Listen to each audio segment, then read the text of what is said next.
Good morning, ladies and gentlemen. For a moment of silence for us, think about somebody that needs some help. We have a lot of that needs going around.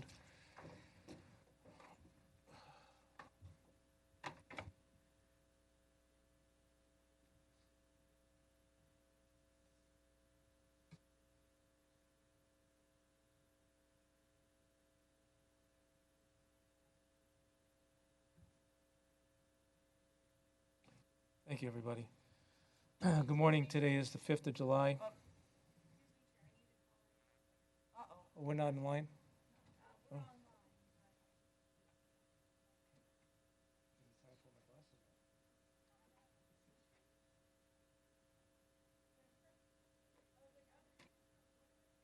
Well, at least you remember when you forgot. Welcome to Open Voice Audio Services. Please enter your conference room number followed by the pound or hash sign.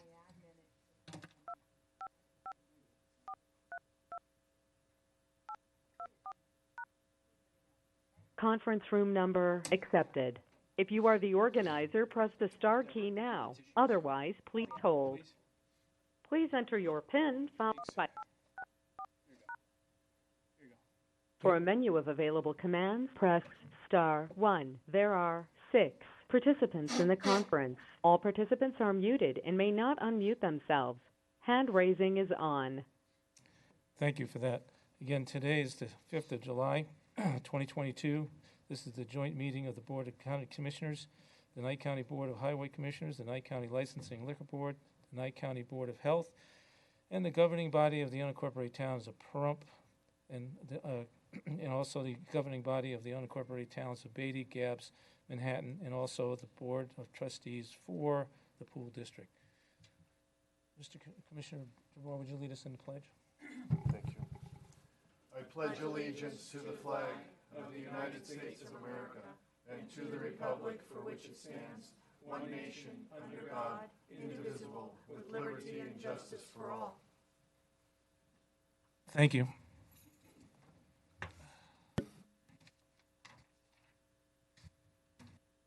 Number 2 item on the agenda is general public comment, up to 3-minute time limit per person. Actions will not be taken on matters considered during this period of time until specifically included on an agenda as an action item. So I'm going to open for public comment.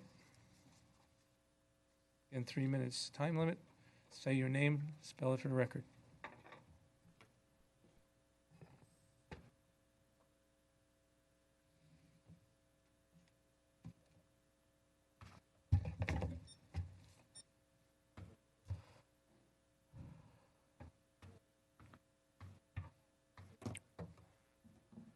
It says push. Oh, there you go.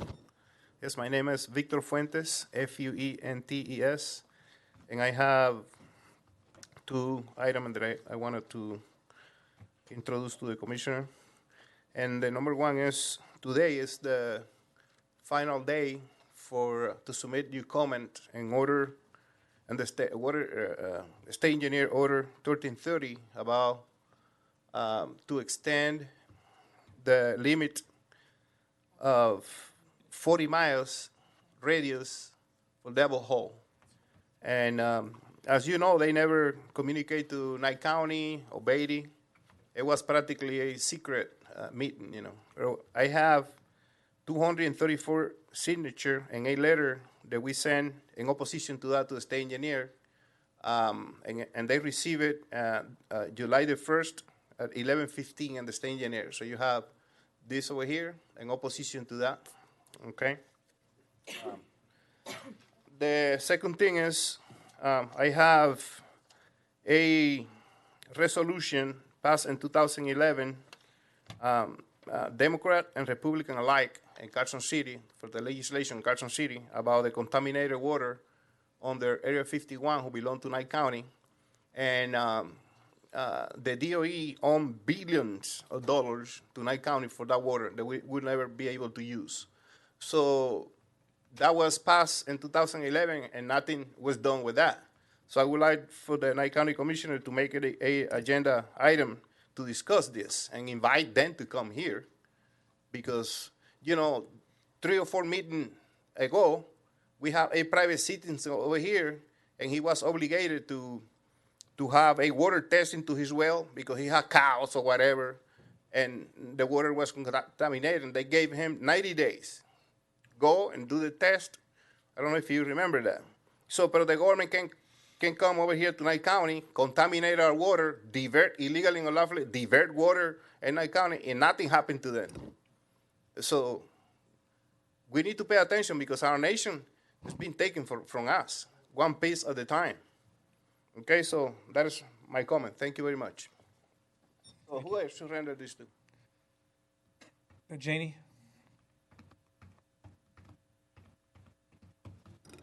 Good morning, sir. Yes, good morning. Richard Goldstein, Goldstein, and I'm here on behalf of Zambelli Fireworks. I hope everybody enjoyed the fireworks last night. It's the 50th anniversary. It's the biggest show we've ever done. There's some people I want to thank. First of all, Tim Sutton and all the staff at Nye County and, of course, the town of Pahrump. Jimmy from Grounds. He did a fantastic job of preparing the area for us, giving us whatever we needed to make sure the grounds were feasible, the fences were up and everything, as always. Chief Scott Lewis and the members of Pahrump Valley Fire Rescue for all their work. And they had a little bit last night. KPVM Television, Deanna O'Donnell, she came out and filmed and got up close and personal yesterday. It's the first time she's been right there up in front. Cases Radio, without them, we wouldn't have had this. They did the sound for us. It was fantastic. And last and not least, the people of the town of Pahrump that came out to see the fireworks. We had a good crowd there. The weather this year was probably the best weather we've had in the 7 years that I've been doing it with Zambelli. The weather was perfect. The breeze, we had a good breeze there and just till about 8 o'clock and it died down. So I want to thank everybody. Hopefully we'll be back next year to do another show for you. Thank you. Thank you, sir. Appreciate it. And again, my dog didn't like the fireworks. Just to let you know. Okay. He'll get used to them. Mine did. But other than that, the show was really good. Ma'am, hang on one second. Is there anybody on the phone? Yes, Chair. Hang on. The caller is unmuted. Please speak and spell your name for the record. Yes, Amy Nelson, Nelson. Good morning to everybody, the chair. I just wanted to also speak about the fireworks. I stayed home, but I watched them from my place. They were gorgeous. There are a lot of comments made from people. I guess they're new here, I don't know. But they're making comments about neighborhood fireworks and noise. And on one side, I agree with them because we are in a drought. And where I am, there was a little bit of a breeze, so it could have started a fire. And there are neighbors with horses that are outside. You can't bring them in.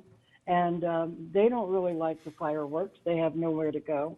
But, you know, neighborhood fireworks were the big thing years ago. But now that we're in this severe drought, I'm not quite sure it's a great idea other than, you know, things that are kept on the ground and in controlled conditions.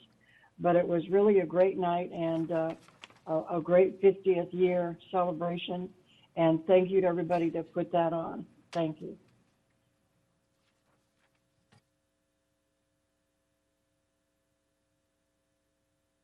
Thank you for that, ma'am. And then we'll do Tonopah next. The little thing that says push and green light will come on. You good? Good morning. For the record, my name is Lorna Dizon Noyes. That's DIZON-NOYES. I'm here to read into record 2 emails that my husband received from one Brent Ryman Esquire. Exhibit A, dated June 27, 2022.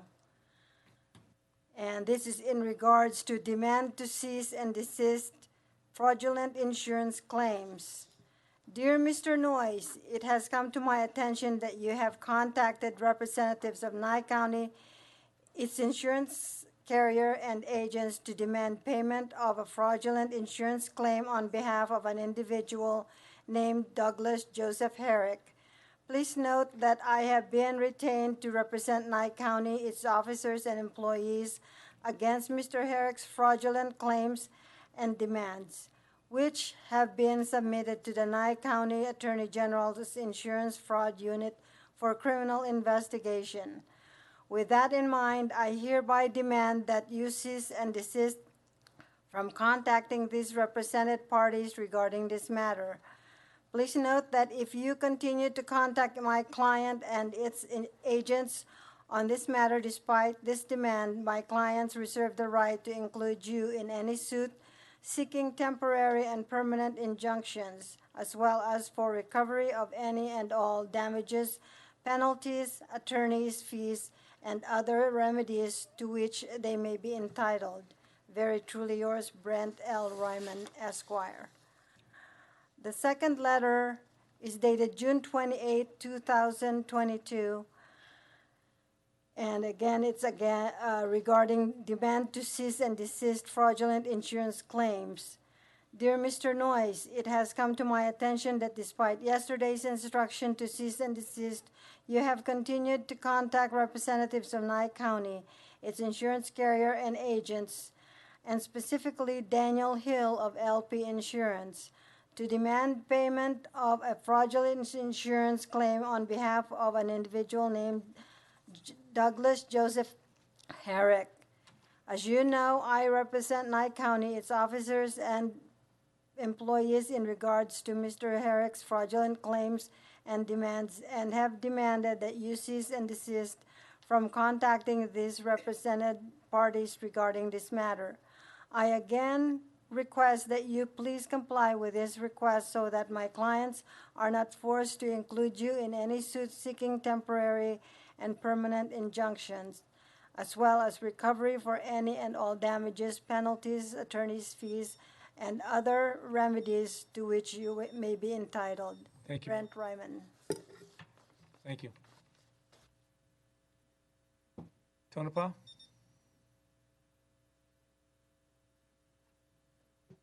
Hi, good morning. My name's Sarah Sweeney, S-A-R-A-S-W-E-E-N-E-Y. And I just wanted to come and introduce myself. I'm on the agenda later on number 24. I'm one of the 3 candidates running for the Town of Round Mountain board members. Excuse and so I just wanted to come Ma'am, you can hold Yep. that until we Yes. get to that agenda item, please. Oh, I don't have time to say I'm teaching 4-H later today, but I just wanted to come in Okay. front of the board and Okay. just introduce myself. Okay, well, thank you. Thank you. Anybody on the phone? No, Chair. Michael, hang on. Go ahead. Everybody's on the phone. Go.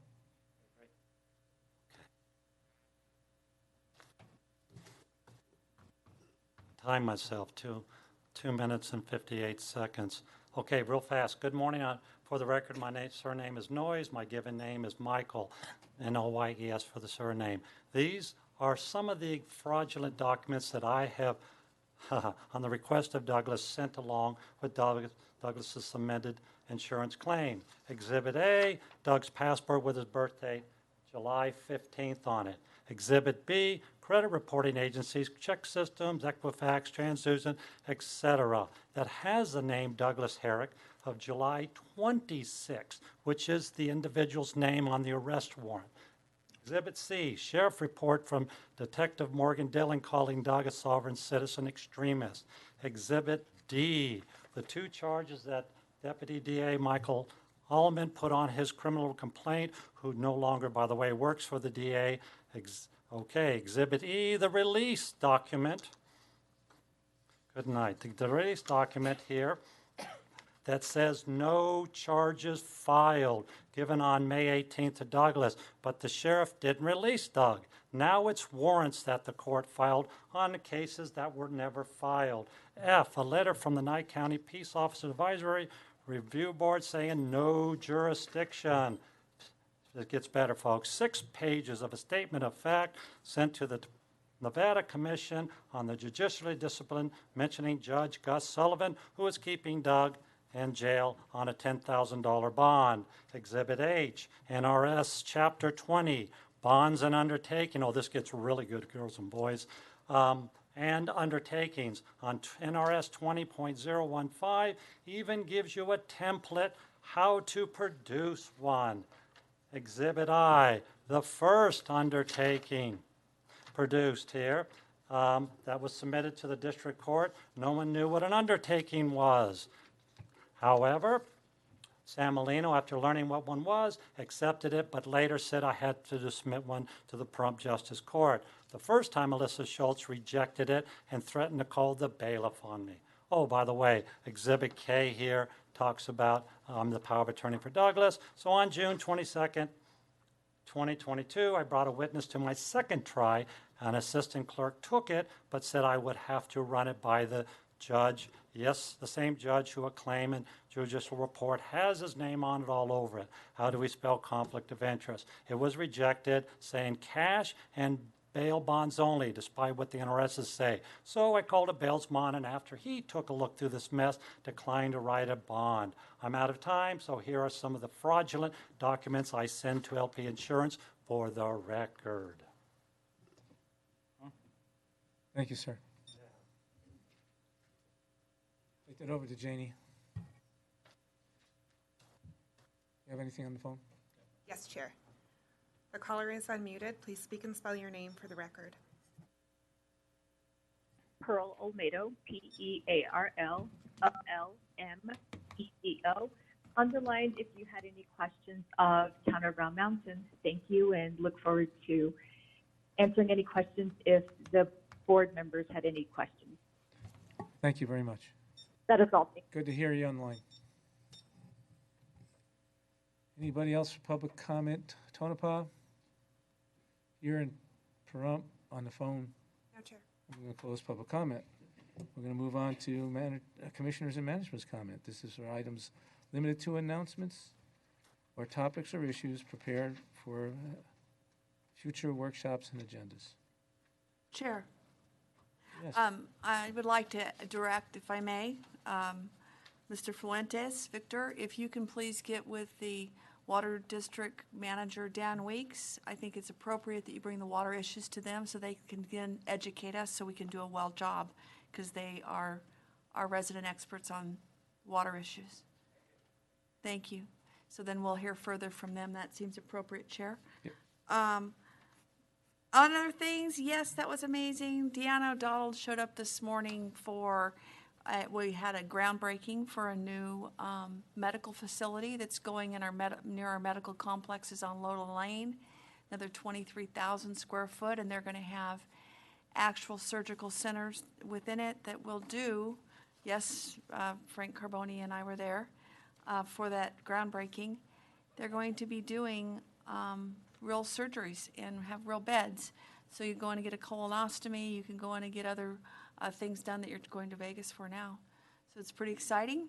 That's coming, 14-bed surgical center. So that was this morning. And finally, was Deanna O'Donnell, while she was there, she had a mark on her face from being hit by the fireworks last night.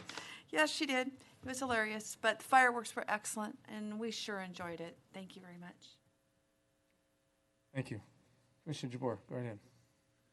Thank you, Mr. Chair. Good morning, everybody. And in Tonopah, good morning. Apologize for not being up there today.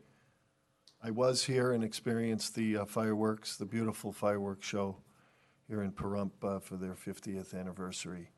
I thought it went without incident until I was corrected by Commissioner Strickland. I don't think it was hilarious, though. But hopefully everybody was kept safe. I did see the chief walking around, making sure everybody was behaving on the grass, et cetera. So thank you for that, Richard, for that beautiful display, especially for the final. It was beautiful. Thank you. Thank you, Commissioner. Commissioner Cox? I don't have anything at this time, thank you. Thank you. Commissioner Blundell? Happy Independence Day. Thank you. It was nice to have an Independence Day. At least I wonder how long we'll have one. Anybody else, managers? Hello, Chairman. Arnold Knightley, up here in Tonopah. I was thinking you all were going to be up here, so I waited to do it this month because you guys weren't there last month, but here we are today. William. So I just wanted to bring everybody's attention that during the, what was it called? Jim Butler Days. Jim Butler Days, Joni recruited William here out of my office to produce, and I don't know if you guys saw this, the Jim Butler Days cookbook, recipes in tribute to Tonopah Serbian families. He worked on this on his own time, hours, gathered the recipes, the photos, worked with Joni and people around town. And I was going to give everybody, and we actually sold 2 more copies that were just sitting here today. Money goes to... It benefits next year's Jim Butler Joni, Days I want one.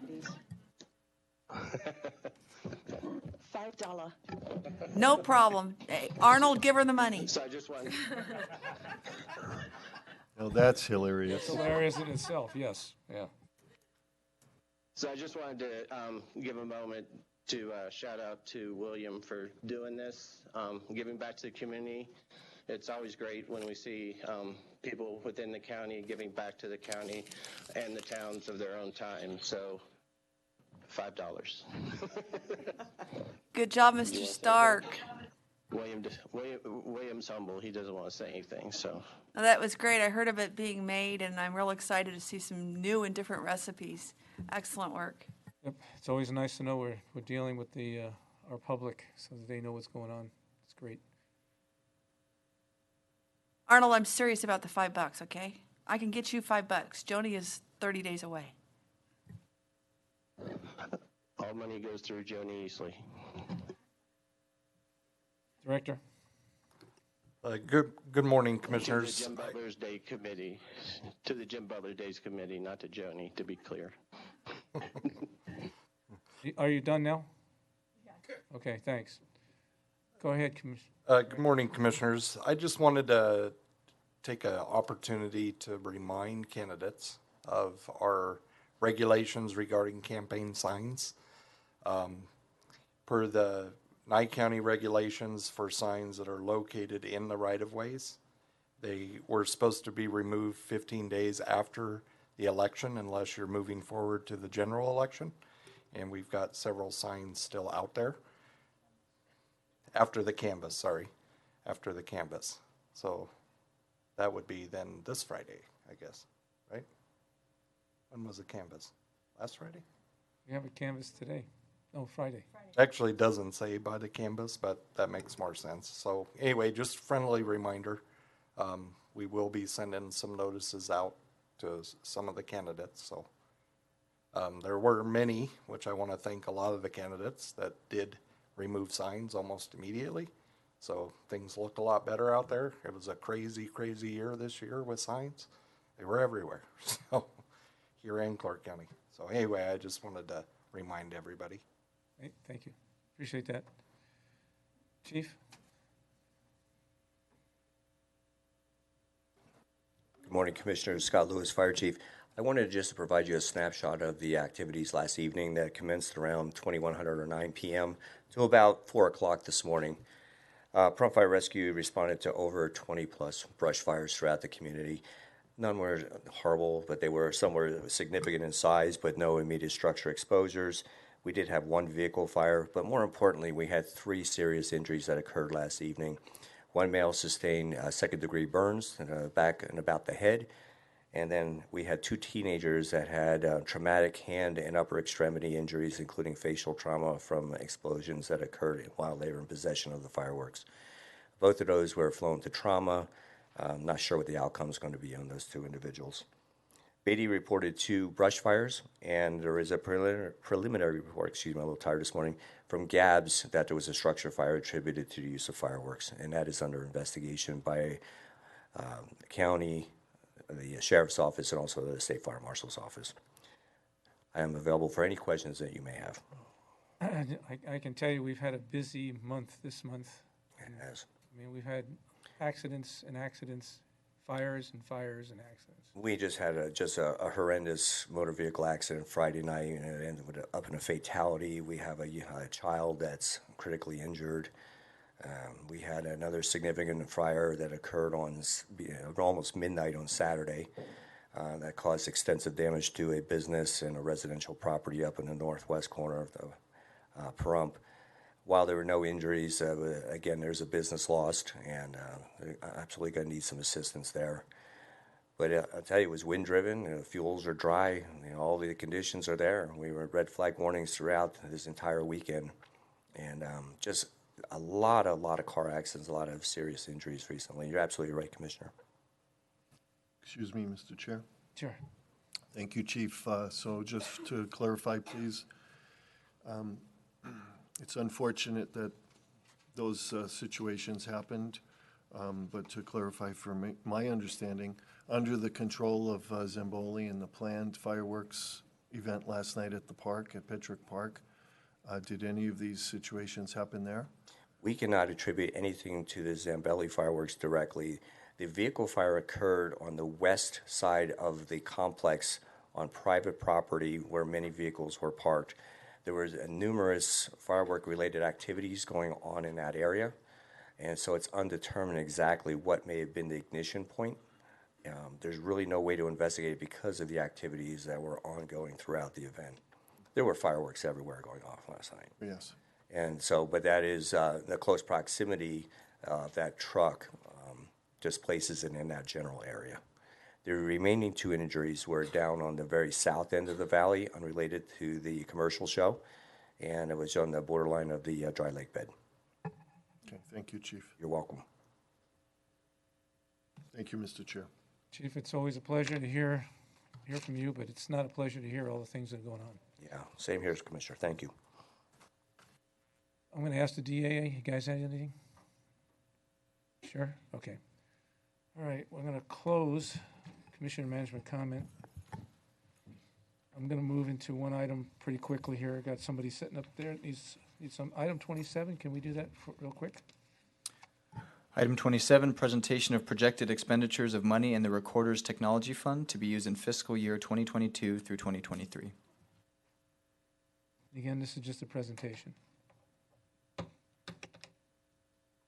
Good morning.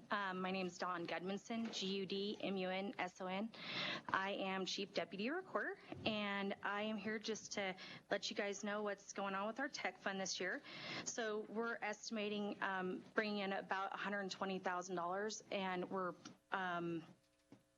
going to use approximately $100,000 of it for restoration.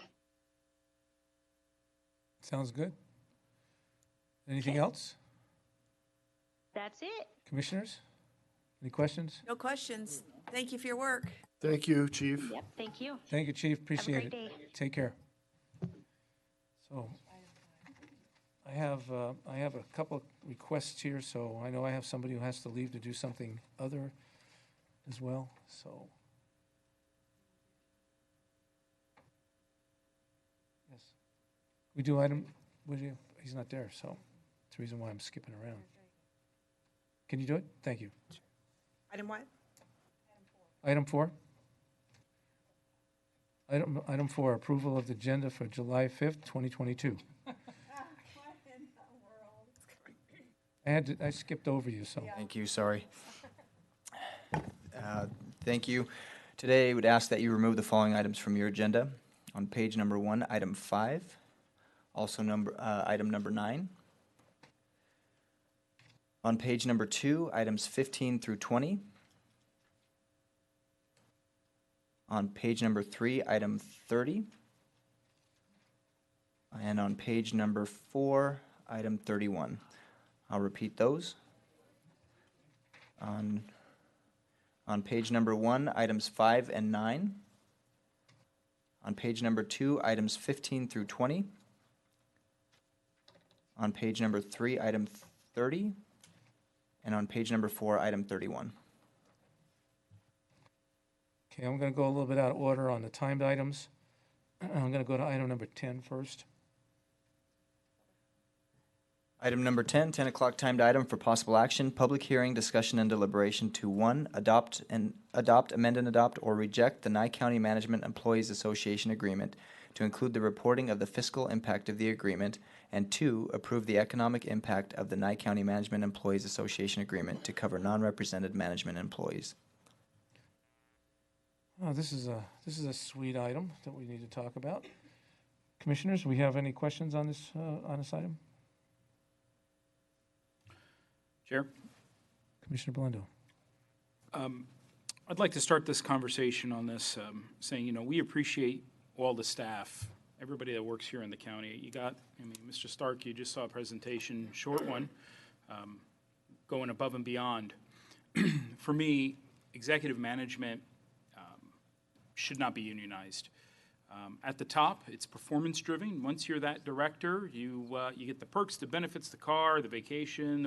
You get all the pleasantries. You get all of it, and it needs to be performance-driven. And the back half of that is the accountability side of that equation. The ability to say, hey, look, you're not performing, and you need to be able to rotate and get somebody in that is going to perform to the expectations. So, in my opinion, once you hit that tier, I don't think a union fits.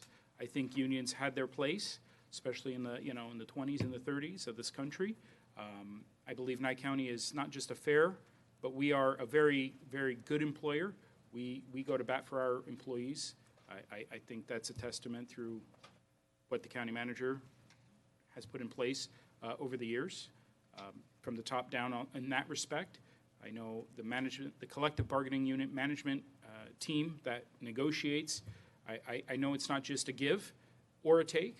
It's a coming of the minds, and I think at that point when you go management, I think there's a distinct difference. I know in the services, your officers and your enlisteds, everybody is split. There's a distinct difference, and I feel that well, that's how I feel about the unions with the management in that respect. So there's some concerns I have within this agreement, talking about the performance evaluations. They appear to read subjective. I believe it could be subjective to what a manager could do to somebody if they want to be on your side or in your favor. It's very simple. It's a subjective review. I also see it from the other perspective, where if they just want to blow somebody out within their probationary period, I've got one more day, blow them out, give them a negative. Or you can extend their probationary period for another 6 months as what it's written, because it's a subjective review. It's not about who can do the job. You can be a, well, how do you say this properly, Chair? You have a lot of people. It's not about their personality per se. It's about the performance of the job. And in this respect, we're talking about the job performance, because you have a lot of reasons where people get judged or misjudged, and we don't want to see that take precedent over their reviews. So I know you had some comment as well, Chair. I do. I think each one of the commissioners do as well. Again, my concern always has been with this process, is to look at what do we use to evaluate, okay, as far as cost of living and so on. We use CPI. And we also use things like we're using words like the price index for urban wages. Well, we're not really an urban unit. We're really still very rural. And when you look at the areas and how spread out we are, and then you look at where people, the money that people are making, mines are making, the people who work in the mines may make money, but everybody else around that is not. So as far as I can see, the calculations that we're using may be a little bit out of whack, for the simple reason is today, if you look at what's going on, the cost of living has gone out of sight and fuel's gone out of sight. That may not be forever, but we're going to be stuck with this until 2025. So there may be things that we may have to adjust. It doesn't fit right. Any other commissioners? I just wanted to invite Commissioner Jabor to discuss the confusion that's going on out there when it comes to the change of steps and grades. and the fact that I don't think a very good job has been done in order to reach out to the employees in regards to this new contract. Thank you, Commissioner Strickland. Thank you, Mr. Chair, through the chair. So I'll address that first as one of the main concerns, and I appreciate that, Commissioner, because I know a lot of work has gone into this this contract, and one of my main concerns was looking at the steps, looking at the grades, looking at the positions, and as it was explained to me is that there's been misalignment for a long time now, and of course sometimes because of misalignment and in other situations, they are the bearer of bad news when we're challenging or questioning. The bad factor to this, a negative factor to this, is that many employees, management, different positions that are already existing were very confused. And you've heard me say it before, and I'll say it again, is communication is key. It's very easy, but of course we're talking about negotiations, so it's not that easy. Negotiations with the different unions, negotiations with management, and now it's before us to discuss. So it would have been nice to notice whether it be a phone call or an email, an official email, or a letter in the file, or even calling the individual in to discuss and explain, hey, this is what we're thinking of doing, and I'm not sure if that's totally appropriate when you're under negotiations before it's even passed by the commission. But there was a lot of confusion by people thinking that they were being demoted to a different step, to a different level, when others were being actually elevated or promoted to a different step. And so there was a lot of confusion. And with that confusion, I will remind staff, and I'll remind the commission and department heads and other elects, is that when there's no communication and there's that confusion that's out there, we are at risk of losing really good people because they are their worst enemies, where they beat each other up mentally and thinking, oh my gosh, I'm going to be fired, I'm going to be terminated, I'm being demoted, etc. And that is not the case. I think that's what you wanted me to help explain. That was one of my concerns going through this contract and going through the levels. And I hope that alleviates some of the pressure and anxiety to some of the directors and management that's out there, and supervisors and others that are involved in this collective bargaining unit. Thank you, Commissioner Jabbar.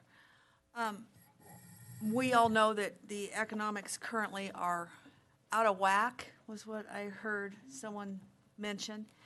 And I got to say, it's not a good time to be negotiating a contract. I don't know what that means when you're dealing with unions, because apparently we have no choice but to have unions because it only takes two people to unionize. Well, that being said, if the CPA is out of sight up here and we're going to go ahead and obligate ourselves to a 3-year contract, that we may see CPI come down. I know that it's costing us more to live, no doubt, all of us, all right? But we make changes to make sure we can make our bills, take care of our family, and I don't think an 8.5% CPI is, I think it's ridiculous. We can't keep up like this. So we need to rethink what we're doing. And I cannot support this at this time. And perhaps maybe the EMRB will have to come in. And that's someone that would take a look at what we would offer and what the union would offer and come to a negotiation. But it's not a good time to do a contract. We're out of control right now as a country. Sorry. Commissioner Cox? Well, I basically think everybody's pretty much said what I could ever say about this. And it's been known for a long time that I don't believe we should have unions when we're a political entity. out in the public sector, that's something else, but I have never supported them. And I even know employees that don't support them because there's too many ups and down levels. Some people making too much money, other people not getting treated fairly, not making enough money. And we can only do so much up here as a board as far as working those issues out. But I know we have unhappy employees that are not in agreement with things that have been done with the unions. So, and on top of that, with all the things you people have already said, I feel the same way. I don't think this should go anywhere at this point. Thank you. Thank you, Commissioner. Just to touch on a couple more things here. If you take a look at all the union contracts we have, and you look at all the things that we have to look at in regards to how that all equates. $79 million is what it hits us at, okay? This particular contract we're looking at today is around $5 million more than it was the last contract. So it gets to be pretty expensive, and then people want to know where that money comes from. Okay, eventually you run out of money unless you start putting more taxes on people, or you start raising the infrastructure taxes and so on and so forth.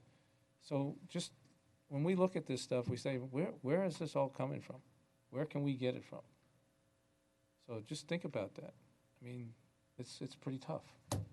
And what you're referring to is page 48, where we're talking about the OPEB liability. Correct. So that's the retirement liability. And I want to tell you something. This negotiation team did a great job at the last go-round negotiating for Medicare. If you become Medicare, the ability to have Medicare for your health care, this county no longer pays for your health care. That was a great negotiation, and it needs to be seen by the other unions. We're going to have to stand hard on that. And thank you, team. So, again, we're not saying we don't like the people who did all this work. I mean, it's great that they did it. It took a long time to get where they're at. We really appreciate it. But again, I don't know if we can support it. That's my concern. Again, this is a public hearing. Now I'm going to open it up to the public. Anybody from the public? Don't stick your toe in it, I guess. Anybody on the phone? Yes, Chair. The caller is unmuted. Please speak and spell your name for the record. Amy Nelson, Nelson. I have never been fond of unions. And as far as taxes, which Chairman the chairman said, I can't even think of your name right now, Frank. But taxes never did solve an inflation issue, so I don't know where it's going to solve these kinds of price increases to support unions.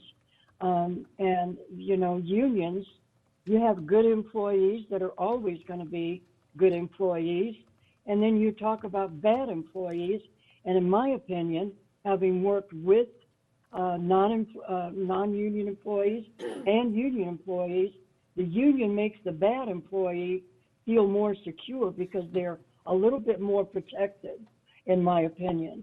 I'm just not for putting any more cost on the local taxpayers for any reason, especially a union. And I'm sure there's a lot of people that agree. And if they were on, listening or at this meeting, they might voice opinions about it. But I'm adamantly against this. And they make a lot of money as it is. And those people that are not county employees or town employees, they have to struggle with 401ks and plan for their future. And I don't see why employees that work for the county can't do the same, because they do make a lot of money, and we are a rural town, county, and that money goes a long way in this area.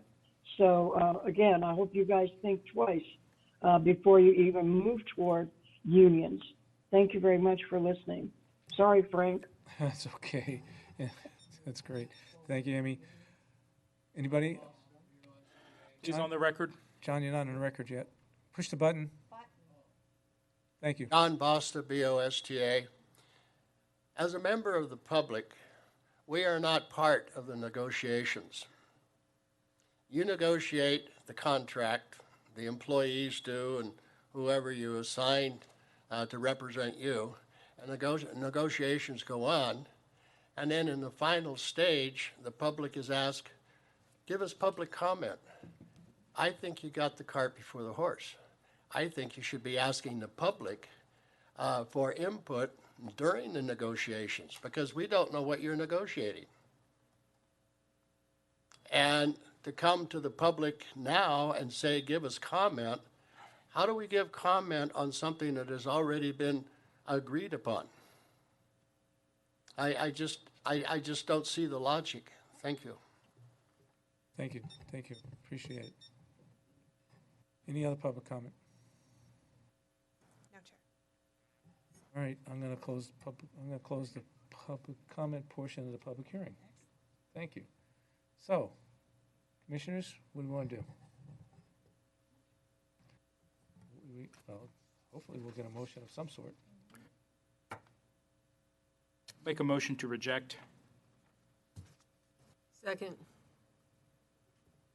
I have a motion and I have a second. The motion on the floor is to not move forward with this CBA. Anybody else?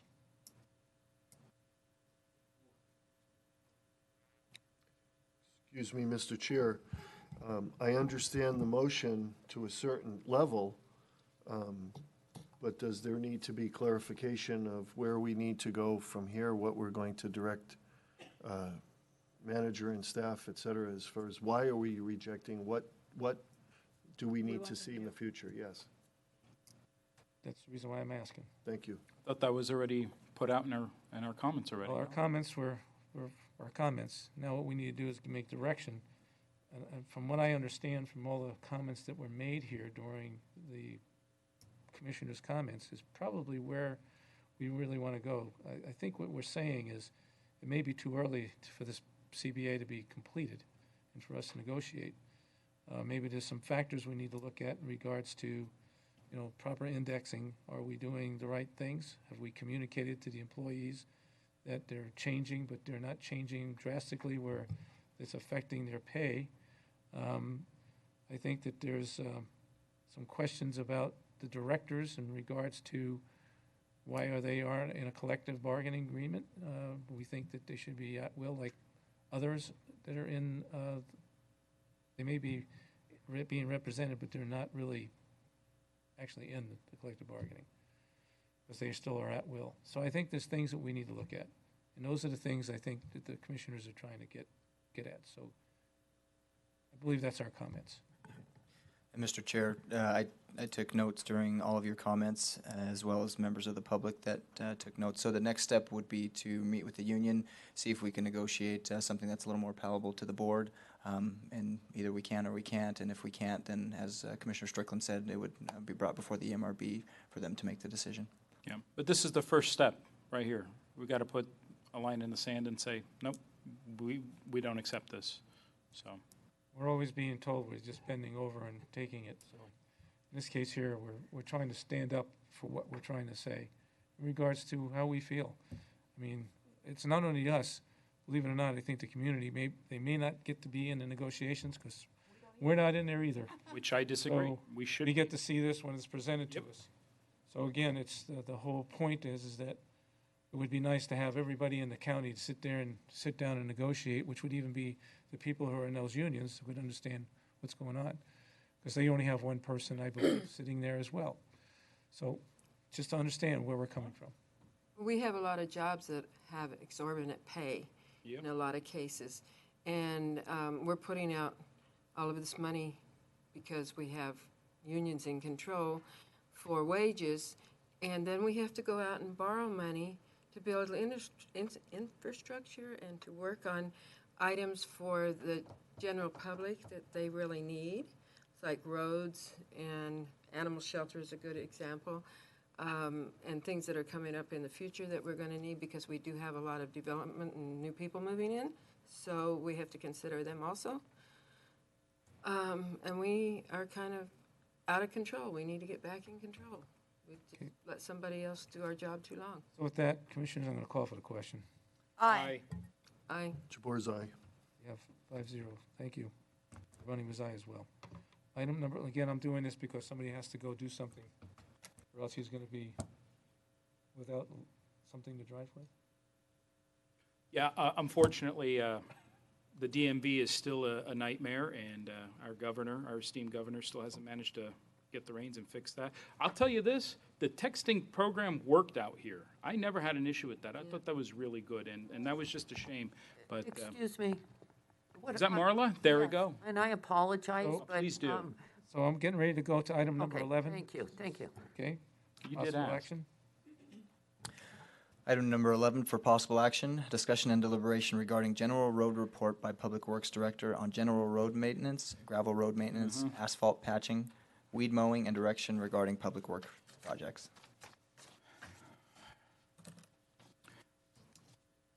Oh, that's right, you opened it. Director, Thank step you. right up. It's your show. Please. Morning. Morning. Morning. Started off with online requests. In the last 30 days, there's been 38 online requests. Most of those were in Pahrump. I think one was in Amargosa, the rest were in Pahrump. And it's for normal things, potholes, tree trimming, weed mowing, that kind of stuff. Last year, for the month of June, we had 17. So again, a little bit lopsided, but we enjoy, and I say enjoy lightly, but we enjoy the public's feedback so that we know what the problems are, because how many miles of road are in Pahrump, and we only have 22 guys in Pahrump that take care of it. So it takes a while, it takes a long time. The following conference commands are available to the organizer. To hear this help message, press star 1. To mute or unmute your line, press star 2. To hear your participant count, press star 5. To lock or unlock the conference, press star 6. To start or stop a conference recording, press star 7. To mute or unmute all lines except for the organizers, press star 8. To control entry and exit tones, press pound or hash sign followed by 1. To change allow continue options, press pound or hash sign followed by 2. To report an audio issue by sending a 60-second recording for analysis, press star 09. Somebody hit a button. It's obviously. Yeah. And their mic is open, they're open, so whoever it was. Continue, sir, I'm sorry. That's all right. Going into maintenance in Tonopah, we are preparing or prepping the Belmont Road for the overlay for the cold patch. They started trucking material from Pahrump to Tonopah last week. Apparently they couldn't make it in Tonopah, so they ended up trucking it from here, which is good because the material that they're bringing is a lot better than the material that we were getting up there anyway, so that's a good thing. Gravel road maintenance, general gravel road maintenance throughout the rest of the northern areas, in Gabbs, in Sunnyside, all throughout the north. And then we're starting to do final prep on the chipped roads in Tonopah, and we're planning on chipping those, or we want to chip those about the second week, third week of August is when we're going to get up there and do that. In the Central District, in Beatty, most of the Beatty guys are taking care of any kind of potholes that pop up and stuff like that, but they're helping in Amargosa with preparing for the Spring Meadows Road build. They're going to start working on Farm Road and digging out some sections of Farm Road and Valley View that have sunk and whatnot to get ready so we can do a little bit of a chip seal overlay to see how well that works. And then starting to prep for a scrub seal on Farm Road. That's what we want to do. And it's ultimately what that is it's laying down a little extra oil when you chip seal. The oil will penetrate the cracks and kind of congeal all of the pieces together, and then you just put a chip seal over the top of it. In Pahrump, just ongoing normal stuff, flood repair, mowing, tree trimming, pothole patching with the Durapatcher. We're going to start fixing the intersections of Pahrump Valley Boulevard to prepare for the Pahrump Valley Boulevard chip seal overlay. I don't know if any of you have seen what we did on Mount Charleston where it meets up with Pahrump Valley Boulevard. We kind of smoothed that out a little bit. We're still going to do a little bit more on that, but it's just to make the intersections nice so when we do the chip seal overlay, it's seamless. It's almost like it was paved, but it won't be paved naturally. And then the last week of July is when we're looking at actually doing the chip sealing for Pahrump Valley Boulevard. Project updates. We actually, last month, on the 15th and 16th, we did chip seal in Pahrump on Boot Hill, our first test road, and it came out pretty good. We were very pleased. We've noticed a lot of problems with our equipment, and that was the reason why we did a test road to begin with. Something that was close to the yard so the mechanics could get out there real easy and real quick to fix the machine if needed, that kind of stuff. So yeah, we're going to start moving forward with doing our own chip seal. We have tons and tons of chips, and the oil is readily available that we need to use. So we're going to get moving on it. Blag overlay, that was awarded at the last BOCC meeting. And we are putting together a pre-con with Las Vegas Paving, and we're hoping to overlay that and get it paved before the school year starts, which is very fastly approaching. We're hoping the last week of July as well for that. Pahrump Valley Boulevard South, I don't know if any of you have driven out there, but it's a big hole in the ground now. Big hole in the ground. To say the least. I'm like, wow, you're going to haul a lot of material in there. Yeah, a lot of material getting hauled in there. A lot of material hauling out of there. So, and the contractor's doing really well. There's a couple hiccups here and there, naturally. That's what happens with every contract. Sure. So, Please. Can we back up a second? What's up? When you were talking about the material you're moving out and so on and so forth, the new material moving in, tell the public why you're doing that. The material that we're excavating highly expansive clay. And it's going to the fairgrounds. Well, yes, that's eventually it will end up with the fairgrounds and mix in with that material there to make it better. But it is not good for road base. If you build a road on top of that stuff, most people have driven down Game Bird from Homestead to Pahrump Valley Boulevard, and you see how it's all wavy and stuff, just like Pahrump Valley Boulevard was. Well, that's only a 10-year-old road, and it's already done that in 10 years. And that's more because we didn't do the full depth reconstruct on it. We just did a little bit on the top of the surface.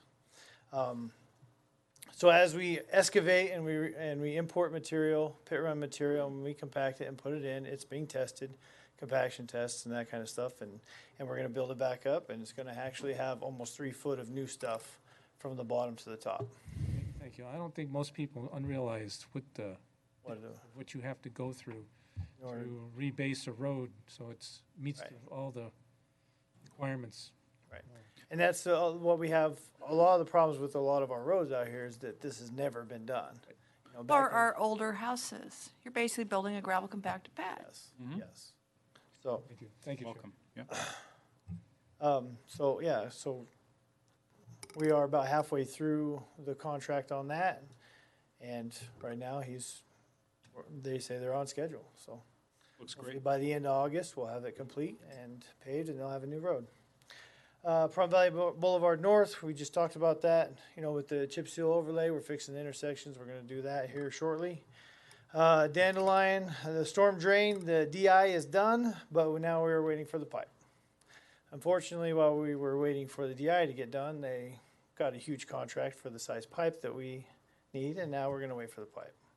You got to love supply chain issues. Notice the quotes. So whenever we get the pipe, they say 3 to 4 weeks. We'll be able to do that. Hopefully someday.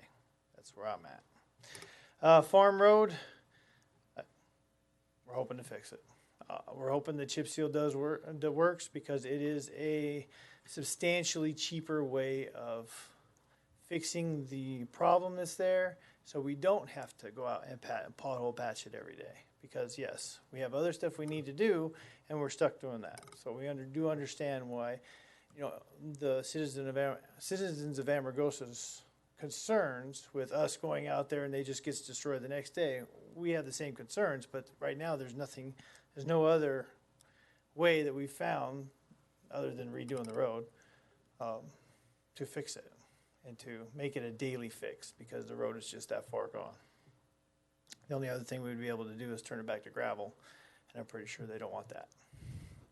And we don't want the maintenance on that. And then Highway 160, and this I'm going to close out with Highway 160. The start date did change to July 11th, as you've seen on the signs that are posted that they put out there. Oh, the sign's not working, one of them. One of them's not working? Yeah, the first one you come to on Highway 160 at 372. Going that way? Going north? Traveling north. Yes, okay. I will tell them that.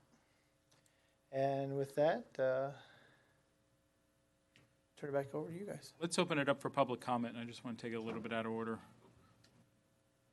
Anyone wishing to speak about this agenda item, please star 9.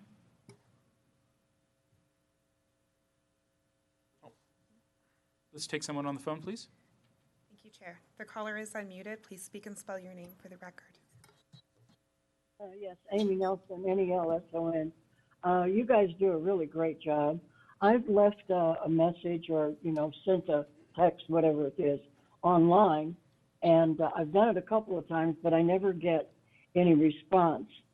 So that's a little bit concerning, but I'm glad that we can talk to you on these meetings. I'm just curious if somebody's going to put in the back of their minds all of the potholes between Barney and Leslie on Basin. I know eventually that's going to be a gravel road. It's that bad, and you have to dodge every pothole after Leslie going toward Barney all the time. I'm afraid that I might get a ticket because somebody's going to think I'm driving under the influence. But the other thing, there's a lot of shrubbery that I reported on wood chips on the other, just in front of the Pentecostal church, and it's pretty high. And there's a lot of people that live down that way that drive motorcycles, and you can't see them unless you're inching out and you're practically in the middle of the street, and you might see a motorcycle driver. I pulled out inching forward and almost hit a guy, because they come pretty fast. So I was wondering if they could get somebody just to clear that brush on that opposite side of the street, because it's pretty dangerous. But again, you guys really do a good job, and I know you're kept busy, and I can't wait for Pahrump Valley Boulevard to open back up again. Thank you. Thank you. Mr. Bosta, go ahead. John Bosta, BOSTA. It is good news to hear about the chip seal on Farm Road. The question I have is, when will this be done? The next thing I think that the commission should think about is the number of miles of road in Pahrump, which is an unincorporated town, compared to the miles in other communities. It seems like the majority of the road work is in Pahrump. Yet the thing is there are many, many miles in other towns that are still dirt roads. And in some cases, they are poof dirt, and when it rains, it's nothing but mud. And I think the county has a road department for the county, and the majority of the road work is going to the town of Pahrump. And the miles that are being paved in Pahrump, I think, are unproportional to the roads that are being developed in other communities. Thank you. Thank you. Janie, can you see what's going on with that? Why is that doing that, please? Do we have anyone else on the phone? No, Chair. Thank you. Anyone in Tonopah? Seeing none. Anyone else? Final call. All right, board. Commissioner Jabbour, please. Thank you. Director, thank you for the update. I really appreciate it, especially where the folks and those traveling on the road into Belmont have been very concerned, as well as myself. You've been out there, I've been out there. So really, thank you for that update. And hopefully that gets taken care of this summer quickly. I'd like also to bring to your attention that on your agendized page at the top, the contact still reads our former director, Tim Dahl, on my page anyway, and I hope he's well, but appropriately, you need to be recognized as our new director. Yes. I know we're maybe saving some paper here, and it was an oversight, but please, if we can look into that and get that changed. Thank you. Thank you. Commissioner Strickland? Thank you for letting me jump in when I did. Of course. And I have nothing else. Thank you. Thank you. Commissioner Cox? Yes, I have a couple questions for the director. First one is, who's the contractor you're still working with on Dandelion and Mount Charleston? Wolfenstein. Wolfenstein's is doing that? Okay. And is there only one place in the country you can get that pipe? They actually, for the pipe, because of the lead time that they gave them whenever they said the DI was done, they looked in St. George and other places further up in Utah. And it's not too many people carry that size of pipe. Well, maybe we need to go back to the guardrail issue then that we all voted on, be put in there. Maybe we should just abandon the idea because we're months and months and months into this project now and we still have an unsafe corner. Okay. So, and we've had 3 or 4 accidents in that general area because there's that curve there. And in fact, we had a fatality even since we started this project. It's not been in the exact spot, but it's been all around it, and it's just a matter of time. So, and also I'd like to see the figures on what that drainage is going to cost us versus the guardrail, because our approval was, I believe, for a certain amount of money, and we need to know if we're going to have to come back. And it was the same price. Same price for one as the other, even though one's has much more extensive labor involved, et cetera, et cetera. Yep. Okay. We got a good deal. In the meantime, yeah, something needs to move on that. I didn't like your answer to what I heard today. And it's not going to go away. Let's just get it done. Okay. Thank you. Is that it? Thank you. Thank you, Commissioner. Oh, no, I'm sorry. Oh. Rand, one more thing. One more thing. I've had this on my mind for a long time, keep forgetting. Over in the area of Rand, there's several small streets, maybe each one's like a block long. It's Rand and Barney, maybe. There's a lot of chug holes over there, bad ones. It's very hard to drive down those roads. If you could get a crew or just even a person to go out and evaluate it for now and then get something done about it real soon, it would help. It's been that way for many, many months, unless you've done it in the meantime. I can't say that I've seen that on the list, no. Yeah, I haven't seen it either, so I wanted to bring that to your attention. Okay. Thank you. Is that it? Mm-hmm. Thank you, Commissioner. I'm going to have just a couple of brief comments here. I'm getting to you. Just a couple of brief comments here. If we could get a little bit of follow-up on that, let everybody know with the Mount Charleston situation that Commissioner Cox brought up, just let everybody know on that. And Commissioner Jabbour brought up a really interesting point. Can we please make sure let's make that correction as well. Commissioner Carbone, please. Questions. How long does it take for the document we fill out online that says we have holes that need to be looked at? What's the length of time? How long does it take for it to get to us, or? How long does it take to get something done? Usually it's within the next couple days. Really? Yeah. I guess I got to find out if any of my stuff makes it into your system. Yeah. Because it's been weeks after weeks. Really? Okay. And you put your name and everything on there? Absolutely. I'll double check into that. I want to check the address too. I use the address here because I fill it out on the computer. That's why they're doing all the work here. Yep. So the reason why I say that is that there is places that are starting to look. I mean, Mesquite's starting to look like Farm Road. So I just want to let you know. Yeah. So just to give you that input. Plus, we have a lot more traffic on that road. So just so everybody knows. Thank you. Is that it? Thank you. outside of the concerns that have been brought to the board, I think Public Works have been doing an excellent job. Would you briefly comment, there was public comment earlier, talking from Amargosa Valley, and the contribution, and there's a disparity of, they feel that there's a disparity between the amount of road work done. Could you briefly comment on the amount of road work done out in Amargosa Valley in the last 5 years, and maybe put a cost to it compared to a contribution? Yeah. The contribution I don't know the exact figure, but in the last 5 years, you're probably about 350,000 worth of tax dollars that have come from Amargosa Valley. And the county alone has put over $1 million into Amargosa Valley in the last 5 years. So they're getting a lot more than what their contributions are. And that doesn't include how much the people that work at the road department and the equipment costs that work there every day, all day long.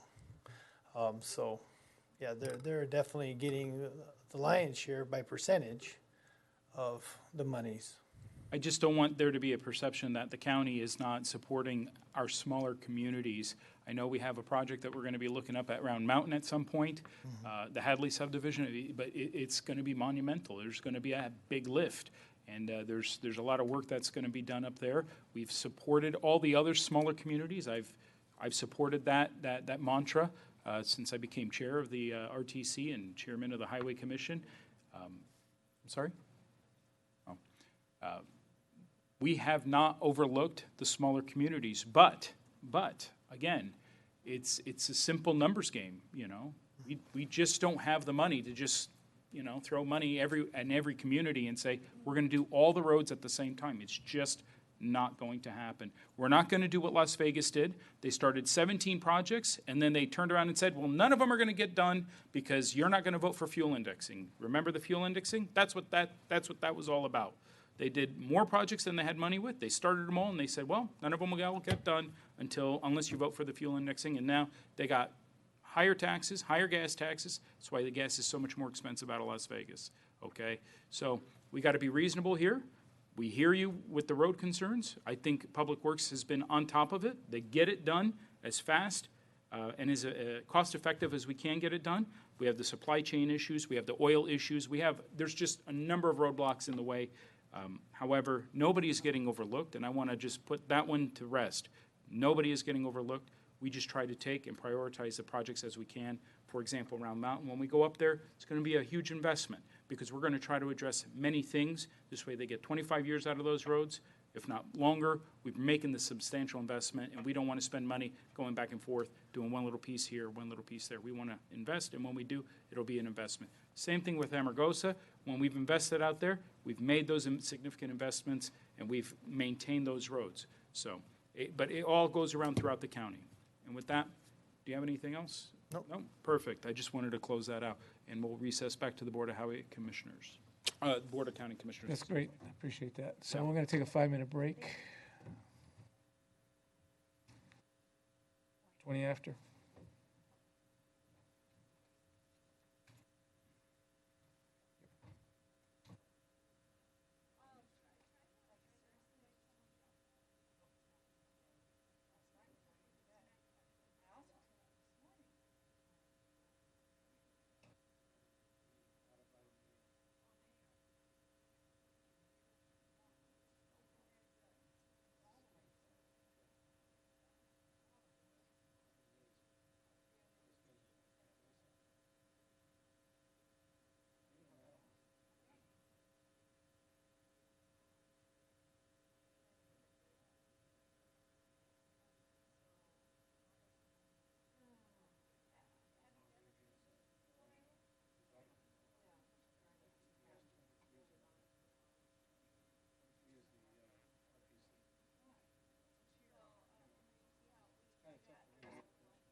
I'm sorry. Commissioners, let's get back together, please.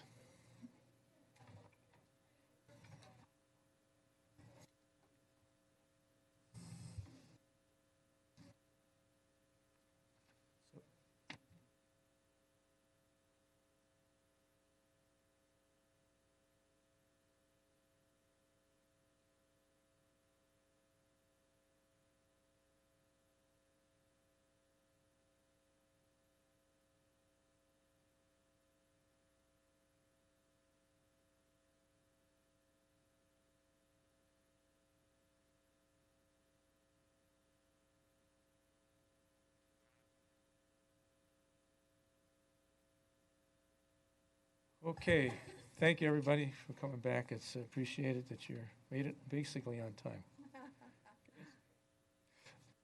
I'm going to move to item number 12, it's underneath the Nye County Licensing and Liquor Board.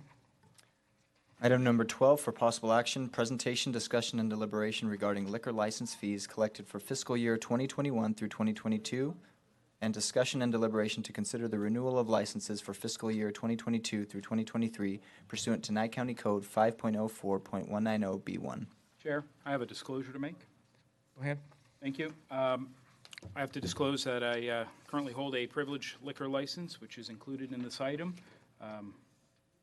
And I will be recusing from voting on, I'm going to find the number on here, excuse me.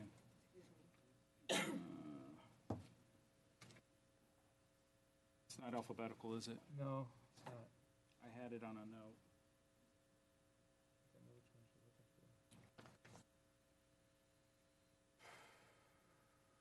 I apologize. It's item 91. 91. Thank you. Yeah, so I'll be recusing on item 91, as that is my business. So,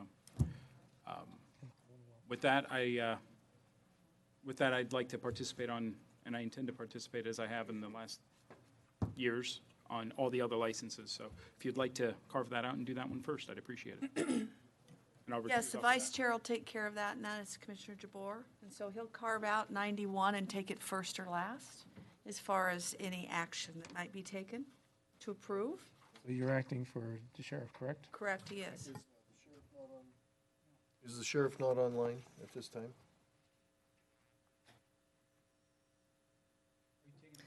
I don't see that she is, and she's not responding. Okay, thank you.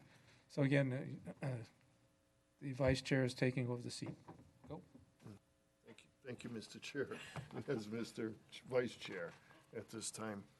Do we have any public comment in regards to this item? Specifically 91? Specifically to number 91. Number 91 is Hole in the Wall Group.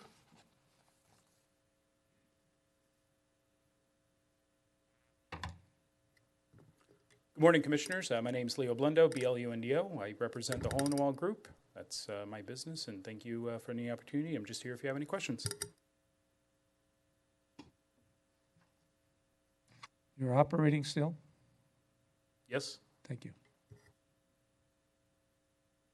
I have no questions. Commissioner Cox? Nothing. Chairman Cobroni?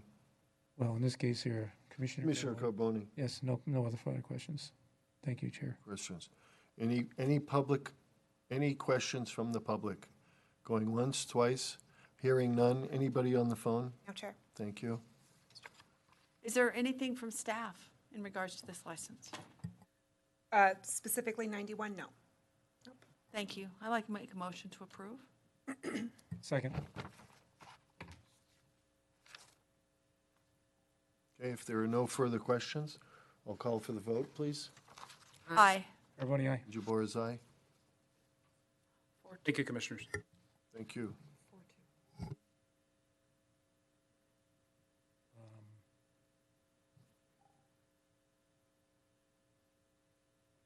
May I, Chair, may I ask staff, Samantha Tackett directly, do you have any items within the list of liquor licenses that we need to be aware of?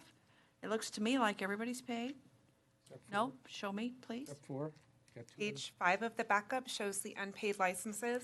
You mean the page I didn't turn over? Yeah. Yes, Chair. so there are, sorry.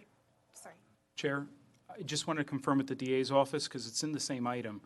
Was my disclosure and recusal on 91, was that appropriate? And for me to continue to participate, because it's all in the same item? Yes, it was okay that you did what you did and that you're here where you're. Okay. at. Yeah. I just wanted that to be clear on the record. Sorry. Thanks. Thank you. So on page 5 of the backup, we have 3 licensees that had not paid by the deadline. The first one, Beatty Club, we are unable to get a hold of this licensee, and it's kind of an annual thing. Sheriff did say she would try to reach out to them. Item 2, TNN International, they ended up paying. We received their check in the mail a day after the deadline, so they're good. And then item 3, MJG, Jupiter Enterprises, their license is closed, and we just found out as of our follow-throughs on the 30th. Aside from the Beatty Club, everybody else is either closed as they should be and or paid up to date. Chair? I want to say, Samantha Tackett, that's really good work, because this is a big cleanup from where we've been in the past. This is awesome, and I love the fact that you've identified that we have one problem that we always have every year. Yes, thank you. And thank you. Chair? Thank you, Commissioner Strickland. Yes, Commissioner Blundo. I'd like to make a motion. I'm going to make a motion to suspend the Beatty Club license for, we'll just make a motion to suspend. Second. Discussion? The agenda. It's off the agenda. Well, they didn't pay, so. Because the action item is to Approve. renewal, consider the renewal. There may be separate procedures for suspension under the code that requires due process and notice, and it's off the agenda. So the action you can only take strictly as stated on the agenda item. Well, what I'm trying to accomplish here, just let me state it, and then let's see how we can work around that. I don't want to revoke their license, which I don't see that in the item, but I also don't want to do anything detrimental if it's just an issue with them not paying. So like we've done customarily in the past, is we give them the opportunity, say it's suspended until they pay, and when they pay, it's just reinstated, or that it comes back to the board to reinstate. So then it's a much easier process for us. Sam, could you go ahead? I'd like to recommend, if the DA is okay with this, we can, the board can take action to not renew, and we can bring the license back for further action at another meeting. Correct. If I may. It's gonna be a minute. Thank you, Sam. Thank you, Deputy District Attorney Marla. And Commissioner Blundo. If I'm not mistaken, last year, when this came before us, they were one of the same applicants that hadn't paid, and we had given them a little bit extra leeway until further notice, and I think it was within 30 days that they had paid up, and as you said, it's not that it's okay, but it's usual and customary for this particular entity to be late for whatever reason. So I would suggest and recommend through the District Attorney's Office of rescinding your second and the original motion. I will rescind. Yeah, I rescind. Okay, thank you. In my mind, the motion just to be approved. So then with the I'll just. exception of. Yes. So then I'll just make a motion to approve. The exception? With the exception of the Beatty Club. Second. Thank you. Any further discussion? Yes, I actually have a few comments, if I may. Of course. Briefly.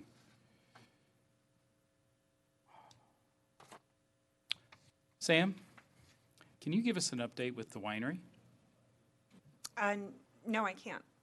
I don't have any information on them aside that they are making their payments, and that's. For a license they don't have. I'm not the appropriate person to answer regarding the legal things that are happening with that license. Did the DA's office give us some information about that?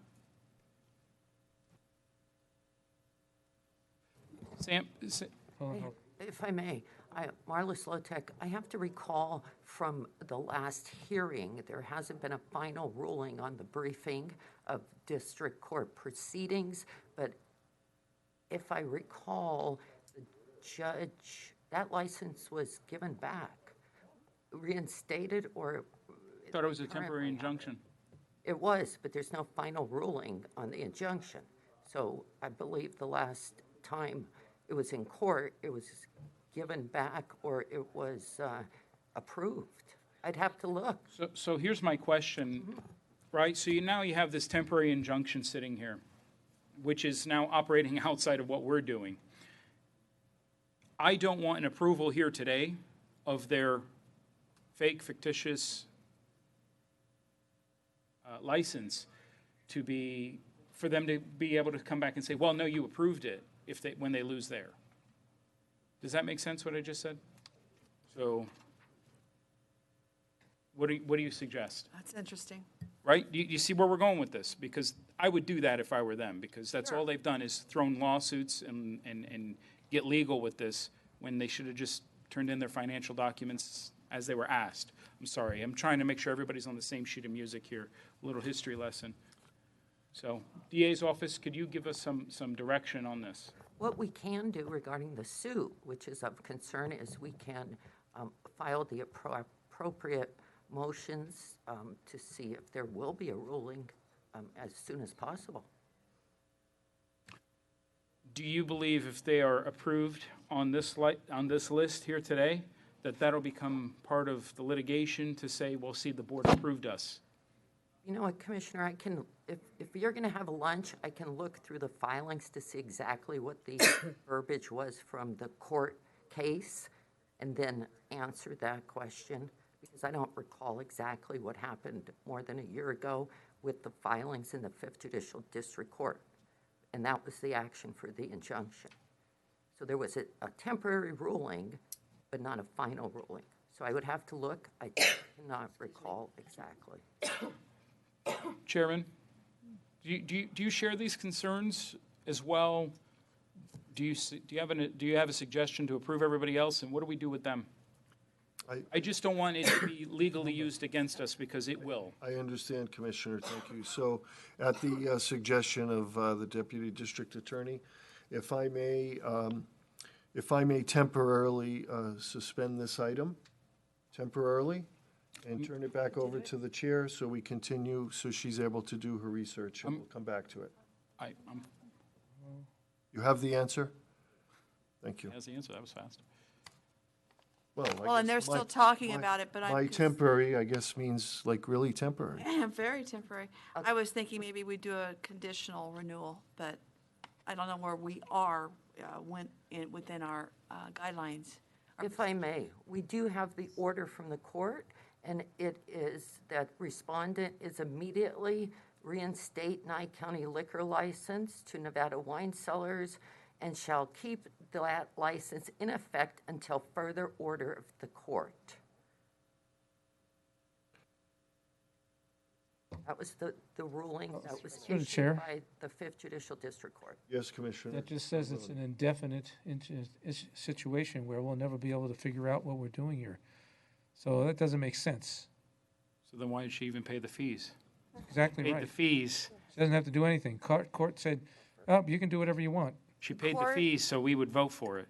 I know, I get it. If I may, the court's order was that the license that respondents, which is the board, shall keep that license in effect until further order of the court, period. My point.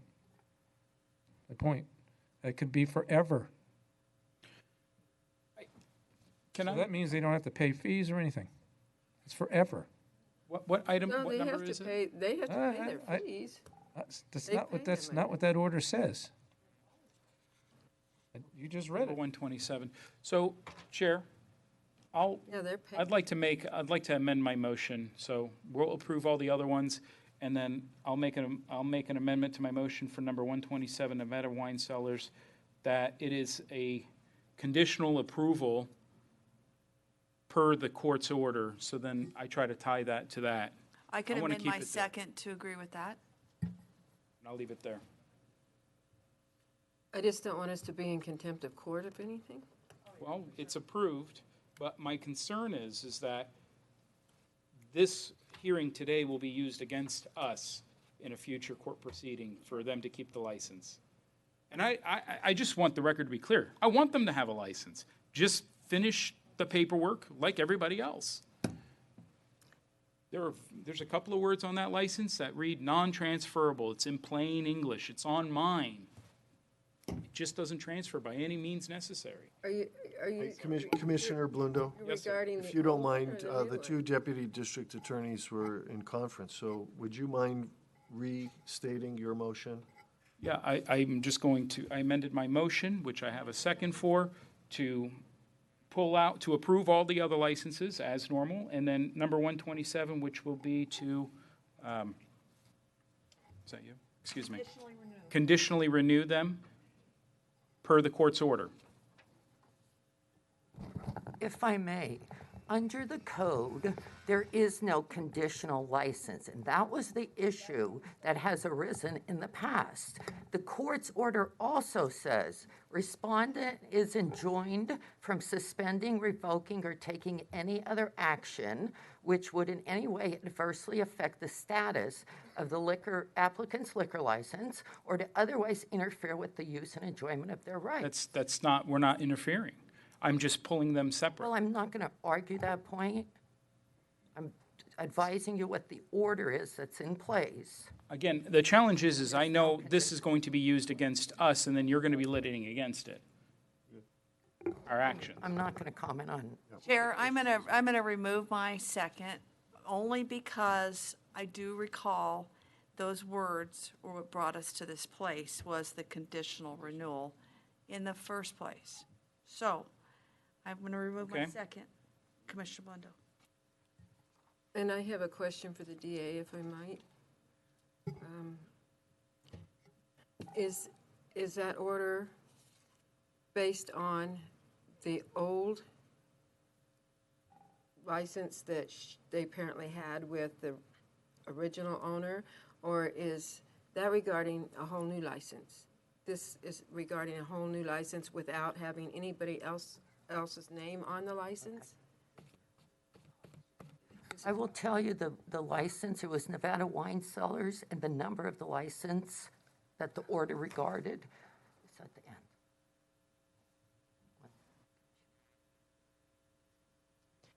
Chair, I can help answer It that. is LQ 10-000811. Excuse me, go ahead, Sam.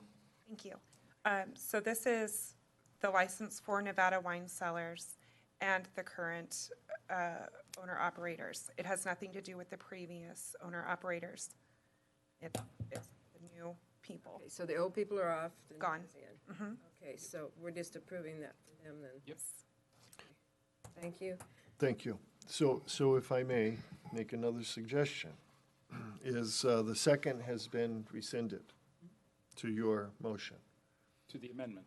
to the amended motion. Right. So my suggestion is to go back to the original motion to approve, Which is, with the exception of the Baby Club. right, we're there right now, yes. We are there right now, okay, and we will get clarification from the court after, not right now. I think. Yes, Commissioner Carboni. Through the chair, as it depends on how you guys want to look at this. If in fact you think you have an issue with the person, this is a privileged license, correct? Correct? Yes. Yes, absolutely. Sorry, Commissioner. Thank you. So it's a privileged license. So if you wanted to make a motion that excluded them from this list, just like we're doing with Beatty, you're fine. But then we'll be back to them telling us what they want as far as this license, and bringing all the documentation back. But again, I don't know if we have legal standing to do that. But again, if that's what you want to do, you guys need to figure out what you want. I don't want to be in contempt of court is what I don't want. Yes, ma'am. That was my point earlier. We have no idea how long they can have this license without us being involved. And what it is the judge made a ruling that the county commissioners have nothing over it. Starting to be a pattern in this county. Yep. We could have the DA challenge that ruling. I was under the impression that we were doing that, but it doesn't seem like we did it. I don't think this is the time to be doing it, though. I know that assignment was given to the DA, and I know it never happened.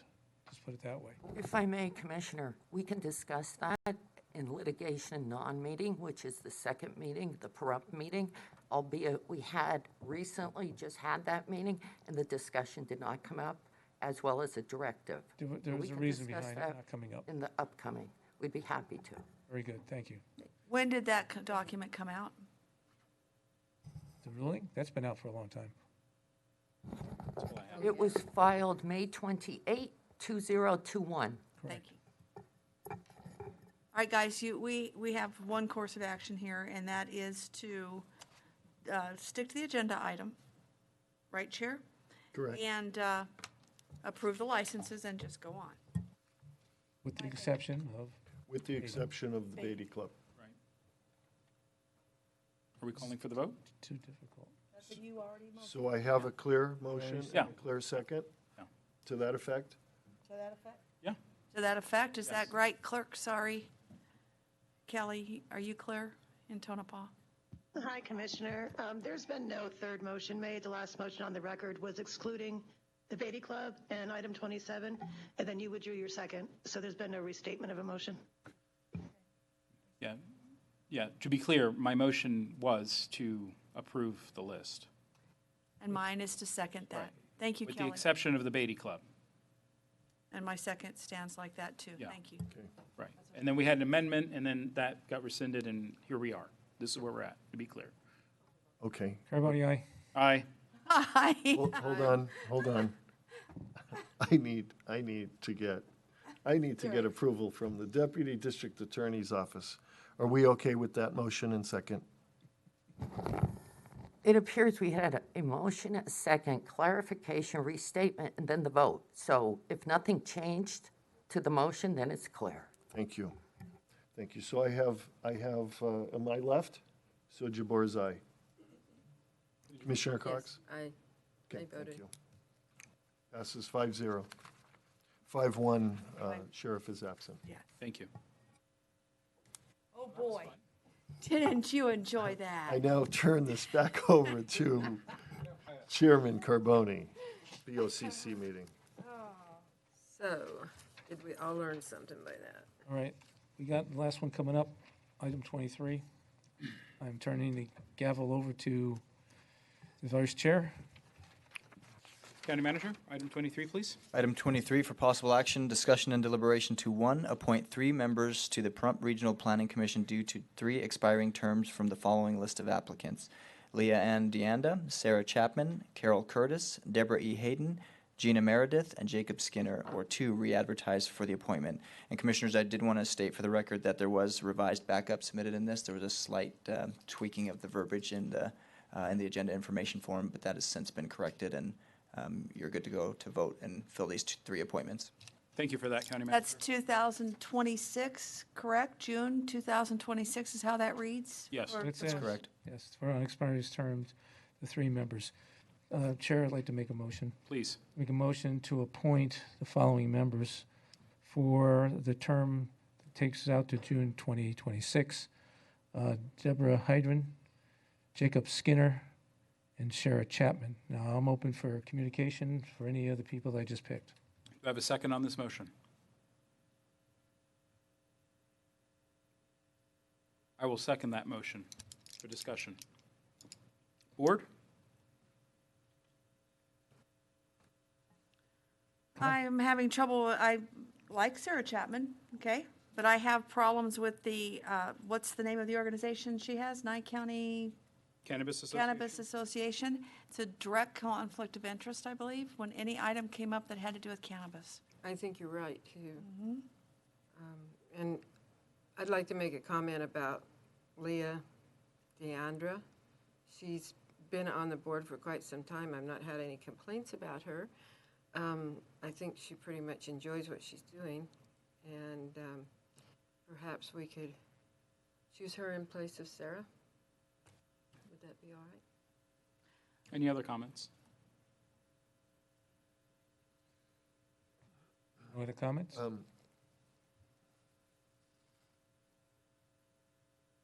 Well, thank you, Mr. Chair. At this time, it's really difficult when we have so many openings, appointments, and then we have more applicants than the appointments. So perhaps I can suggest going one by one rather than grouping them all together because we're trying to add or subtract, et cetera. That's my recommendation. Commissioner Strickland? I made my comment. No further Thank comments? you. Let's take public comment on this item. Anyone?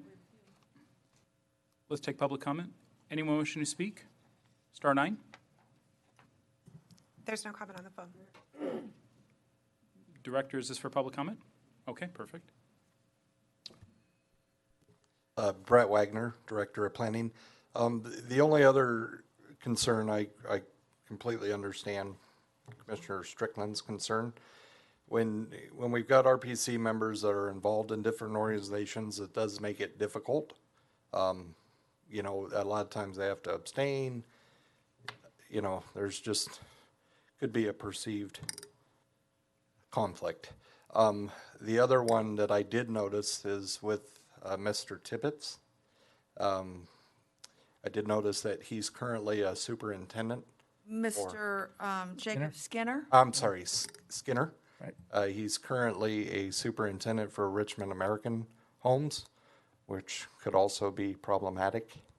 I just wanted to point that out. I'm just looking at backgrounds. That's all I'm looking at. And I thank you. And I understand we have people that are on the board that have been on there for quite a while. It's always nice to, you know, have those people there, but again, sometimes it's good to change up and have some different points of view.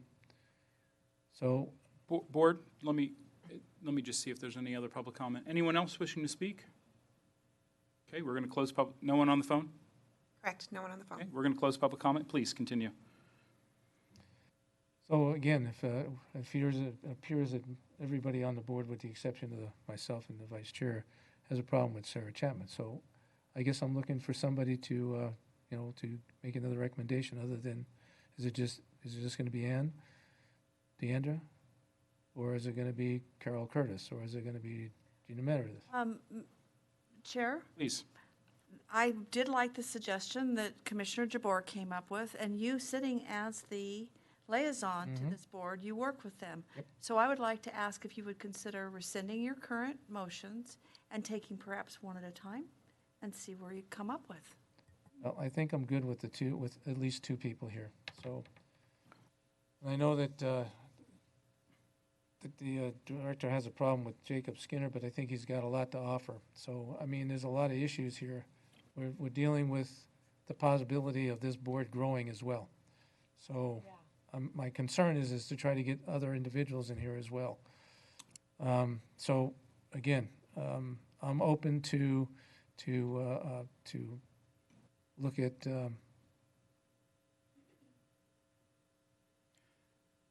Donna's suggestion.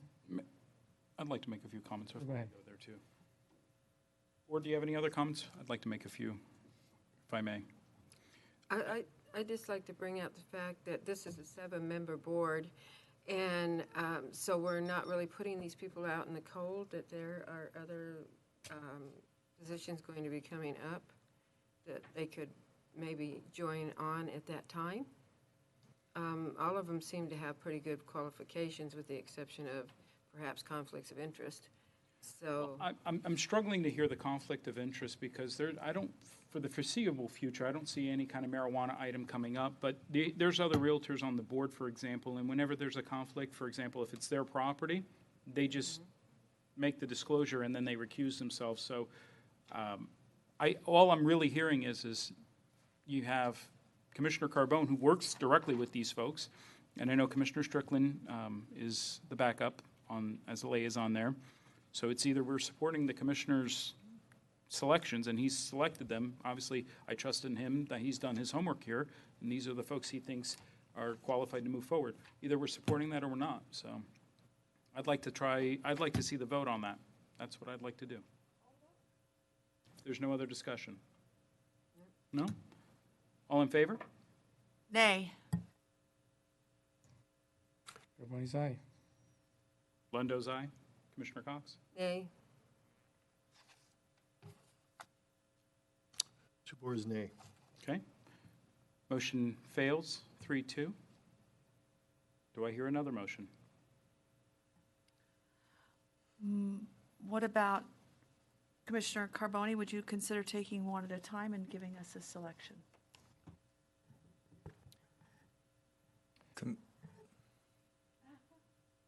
Sorry, I just had to make a quick note. So one thing I just thought of is that this board also serves as our Capital Improvements Advisory Committee, and in order to do that, you have to have at least one member who is representative of real estate development and building industry. I don't know the makeup of the current board, but I know we are losing one of the person who's a real estate agent, and I think that's Ms. Curtis. And so I just wanted the board to keep that in mind. You have Walt Turner, Robert Blackstone, Pamela Taylor, and Beth Lee. Currently, You're it's your 4 left members. Thank you. Well, Beth Lee's not in real estate, so. Well, I see Carol Curtis's name on here. Her name is on here for. She's currently on the board. Huh? Your No, she's current got board members that are on this list are Leanne Diang, and I always have trouble with that, Carol Curtis, and Gina Meredith. Those are your setting board members that are on this list that are coming up for, just so you know.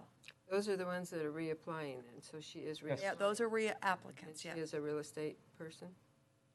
Well, Walt Turner is Walt too. Turner is too, but Walt is not up yet. No. Yeah, so. But the Jacob Skinner thing, there was a point that was made there, developer, realtor, we can make sure we have a backup, if you will. Commissioner Carbone, do you have another motion to make? It's clear they want to do one at a time. Oh, sure, let's go do it, one at a time. Let's talk about Andy Andra. Come on, you guys want to You know talk what? about one at a time? Let me just take, let me Down the take this list. a half a step back. Are any of the applicants actually here in attendance? Yes, yes. I know we had one One's here. earlier. We have one sitting in the back. I don't know if we have anybody on the phone. Would it help the board if any of them, I'd like to hear from them. Let's give them an opportunity to speak. Gina, do you want to talk?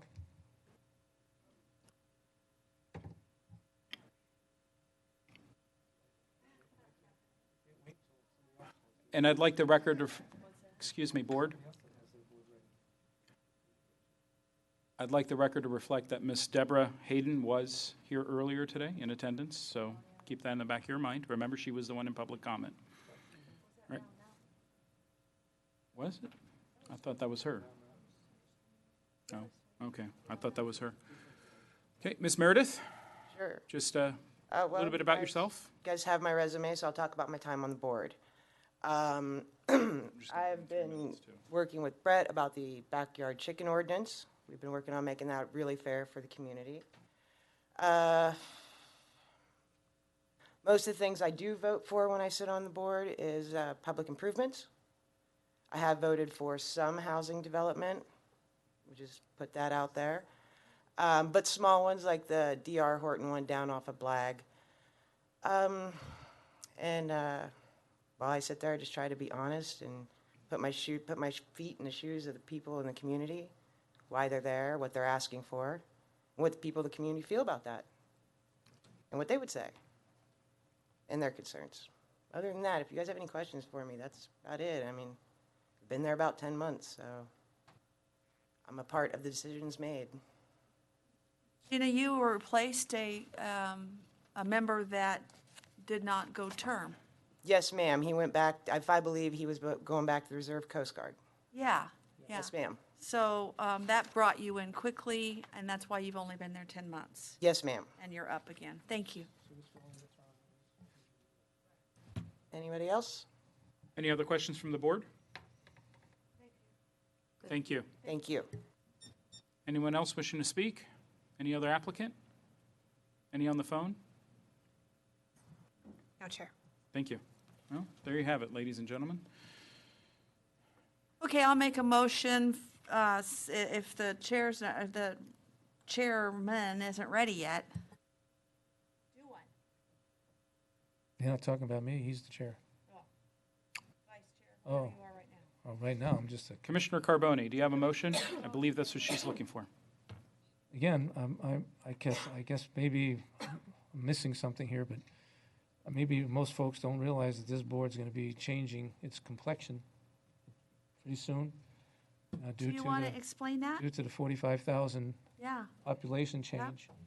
So I'm looking to see other people to be on this board as well, because it's gonna be something county-wise, not just PRPD. So I'm looking for people who have a little bit different background that can stretch out that far, because some of these folks have that kind of background, that have been into other things other than stuff that's going on in this town. So that's the reason why I picked the individuals I did. I don't understand the confusion. I think Sheriff Chapman's the only person you guys have a real issue with. So I need to know if that's the real problem. So if that's the problem, then we can look at somebody else. Everybody else that's on here has been on this board already. May I make a suggestion? We want to run down the rest of your names. Look, I'll make a new motion just to make you guys understand where I'm going. Again, I'm going to appoint 3 members to the Prump Regional Commission. Their expiring terms is June 2026. And again, it's going to be Deborah, Jacob, and Gina. That's my motion. Second. I have a motion and a second. Any other discussion on the board? For the unexpired term of June 2026? 26. Just for clarification. Okay. What was the first one you said? Could you restate your motion, please? Deborah Hydron, Gina Meredith, Jacob Skinner. That's the motion and the second. Thank No, seeing no further comment, let's call the question. Aye. Aye. Jabor's aye. Boney's aye. Blendo's aye. It's unanimous, 5-0. And here you go. Thank you. That was painful, but we did it. It's been that kind of day. And I am returning back to the board.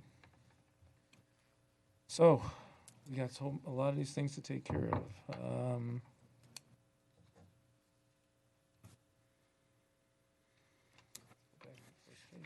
See what we missed. Item number 6. Item number 6, 10 o'clock timed item, presentation by Tyson Falk with Ioneer regarding the development of the Rhyolite Ridge Lithium Boron Project. Sorry to make you wait so long. Thank you.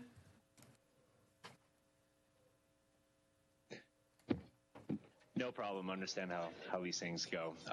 Thank you. For the record, my name is Tyson Falk, F as in Frank, A-L-K. Here on behalf of Ioneer, just giving our once quarter update on our project. So just to kind of recap, talked about this the last couple times. We do have our 2 state permits in order to proceed, both our air quality permit and our water pollution control permit from the state. And we are still awaiting the notice of intent to draft an EIS for the project. I'll cover that a little bit coming up. Let's kind of take it a little step back. So in August 2020, we did submit our plan of operations, and it was accepted as complete by the BLM. However, the publication of the NOI that I mentioned before was delayed due to, 1, the change in the U.S. administration, followed by the listing evaluation for Teams buckwheat as an endangered species. So as we move forward and after consultation with BLM and the Fish and Wildlife Service, we elected to revise our plan of operations to avoid all direct impacts to the Teams buckwheat. So with that, we continue to do and progress in our engineering, geochemistry, geotechnical analyses as we move the initial quarry away so that we aren't impacting the buckwheat at all. Our revised plan, we hope to be submitting that very, very shortly. We are just tidying up our application and the mine plan of operation. So we do expect that to proceed here, hopefully in a matter of, I hate to be crystal ball here, but we'll just say very shortly. So that's kind of where we're at. And then obviously once the notice of intent is drafted, we expect about a 12-month process through NEPA. And then at that point, we should be able to proceed and start construction. So on the Teams buckwheat, just to recap, in February 2022, they proposed a critical habitat to accompany the endangered species rule. That by court order should be complete here by September 2022. And with that critical habitat designation, mining activity is allowable as long as it has prior approval with Fish and Wildlife Service and BLM. And of course, we're in close consultation with both those agencies. And just to reiterate, certainly we have all intent, or we believe certainly that both our mine and the Teams buckwheat can coexist, and that we're doing a lot of work to uplift the species, including building a designated greenhouse. And we have a lot of transplant sites identified that we're going to be able to help uplift that species overall. Just a brief on our project funding. We announced last time that I was here that we are working closely with the Department of Energy with their Advanced Vehicles Technology Manufacturing Program to help with the rest of the debt financing in order to build out the project. So the due diligence process is ongoing. Still, we're working very closely with them. And that debt funding, should we come to terms with the loan program office, will be reached ahead of the final investment decision, which will be reached before we begin construction. So stay tuned on that. So some news here, and I submitted these slides ahead of time. However, we had mentioned that we were pursuing a secondary listing. I'm pleased to say as of today, we are trading on the NASDAQ. So you can actually purchase Ioneer shares on the NASDAQ, and it's stock code IONR. So really exciting, a pretty monumental achievement to our team, and ultimately that'll open the door to a lot of U.S.-based investors that have shown an interest in investing in this critical U.S. project. So some exciting news there. In March, we announced another memorandum of understanding with a Nevada battery manufacturer. I mentioned before that we had inked one with a company in Reno. This one is called Nextech Batteries, and they are out of Carson City, and they do lithium sulfur batteries. Pretty exciting technology. And so we're going to continue to work with them as they develop and they grow, and then certainly as we become operational, and it just sort of reinforces the opportunities as you produce these critical materials here in the state for other businesses, including battery manufacturers and up and down the supply chain for new business growth throughout the state. I like the So throughout just the kind of a brief state. Thank you for that. Keep our partnerships within the state is a really good thing. Yes, it is. Thank you very much. And we continue to work, and we actually are working with a Southern Nevada battery manufacturer as well. And hopefully I will have some news on that the next time I come up. So just a brief on our engagement with the county and the community. So we still actively participate in the Esmeralda County's Land Use Advisory Committee meetings, usually monthly. And we still working in close consultation with the county regarding the design and improvements for the access road. And here you see a picture. We took basically a tour with some of the folks of the county, the roads department, Commissioner D. Windsor there in the photo. And we're looking at solutions for road stabilization, dust control, with a number of different products and companies ultimately so that we can build the road right to prevent, I heard expansive clay talked about earlier, and there's a lot of clay up there, and so building the road right so that we can reduce maintenance ongoing and ultimately for the safety of our folks and to keep the dust down for the community is really important to us, and so we continue to work closely with the county on that. We were happy to announce our new recipients for the Ioneer Sustainable World Scholarships, and that's Shelby Friedhoff and Taylor Gudmundson from Tonopah High School. Terrific young ladies. They both brought a lot of philanthropic experience and volunteer experience in addition to their wonderful grades, and we were happy to present that to them at a award ceremony. That is really great. We thank you for that. And yeah, so wonderful young ladies.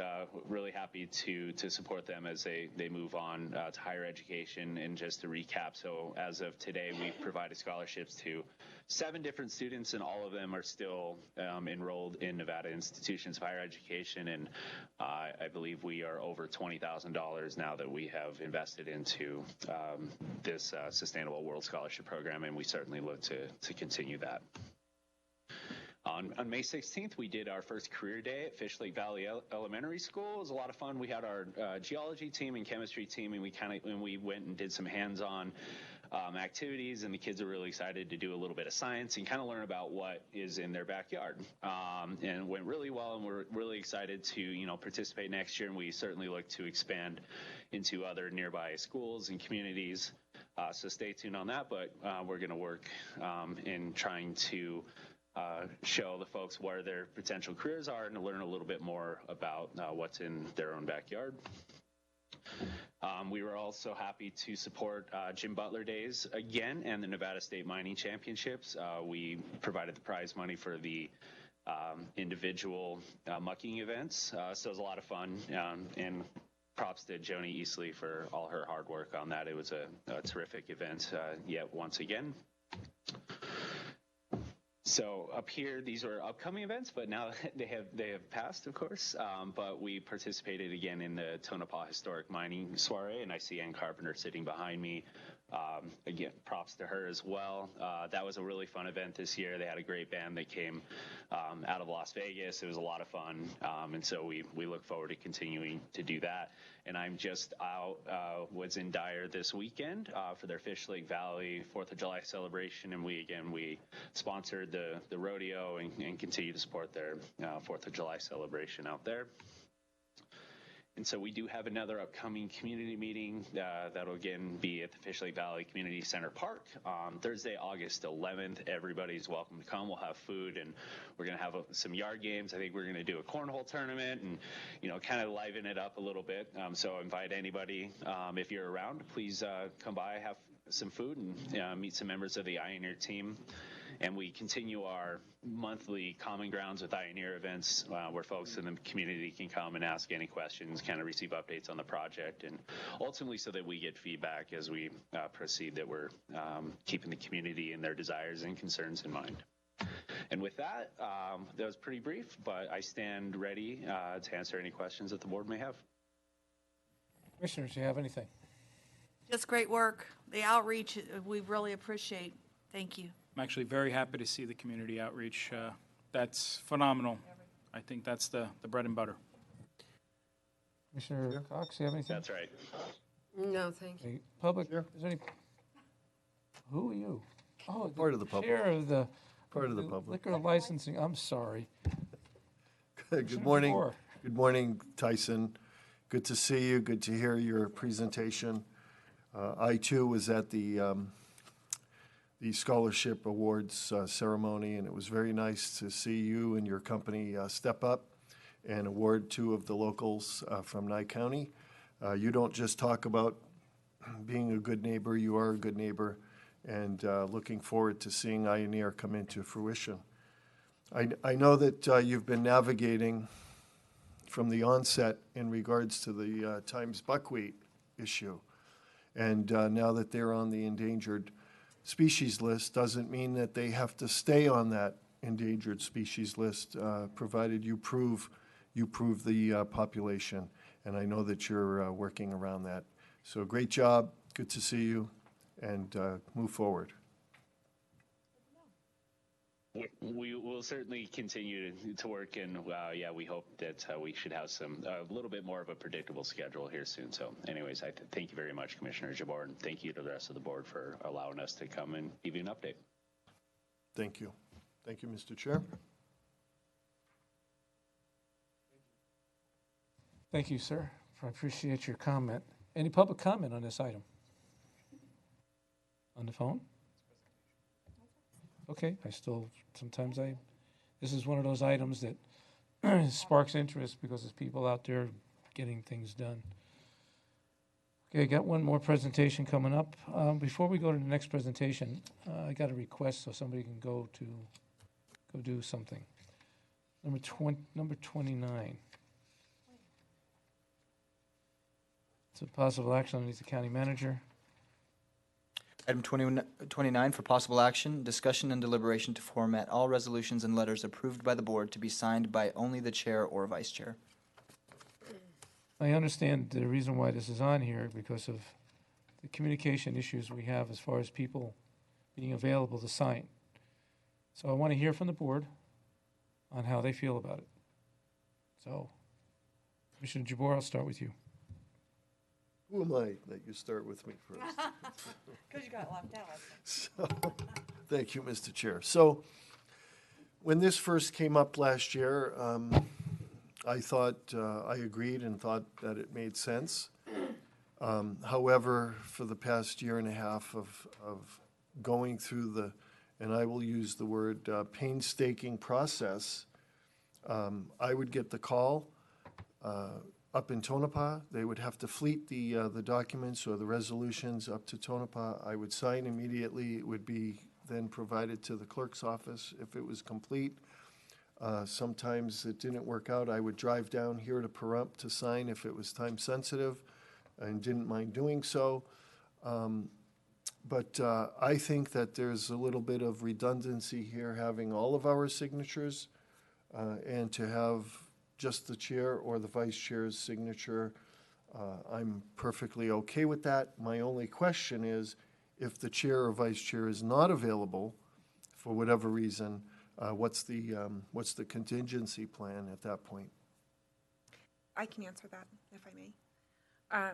We usually go for the most senior commissioner at that point, whoever's been here the longest. Right. Yeah. And I believe, I'll have to double check, but I do believe that's in the BOCC Rules of Procedure. Thank you. But in reality, it could be any commissioner? Yes. So I think you just, let's cut straight to it. You just said it could be any commissioner. So the reason we have this actually before us here today is because many of us sign different letters. So I would sign letters because I sit doing the nuclear waste industry items. And I would sign those letters. I'd signed a few letters that got presented to Congress and things of that nature. So there was never an issue when I signed those letters because I'm the liaison to that. And there's no issue when I sign anything for Workforce Connections because I'm the voting member there. Like there's no issue when Commissioner Strickland signs for NACO because she's that person.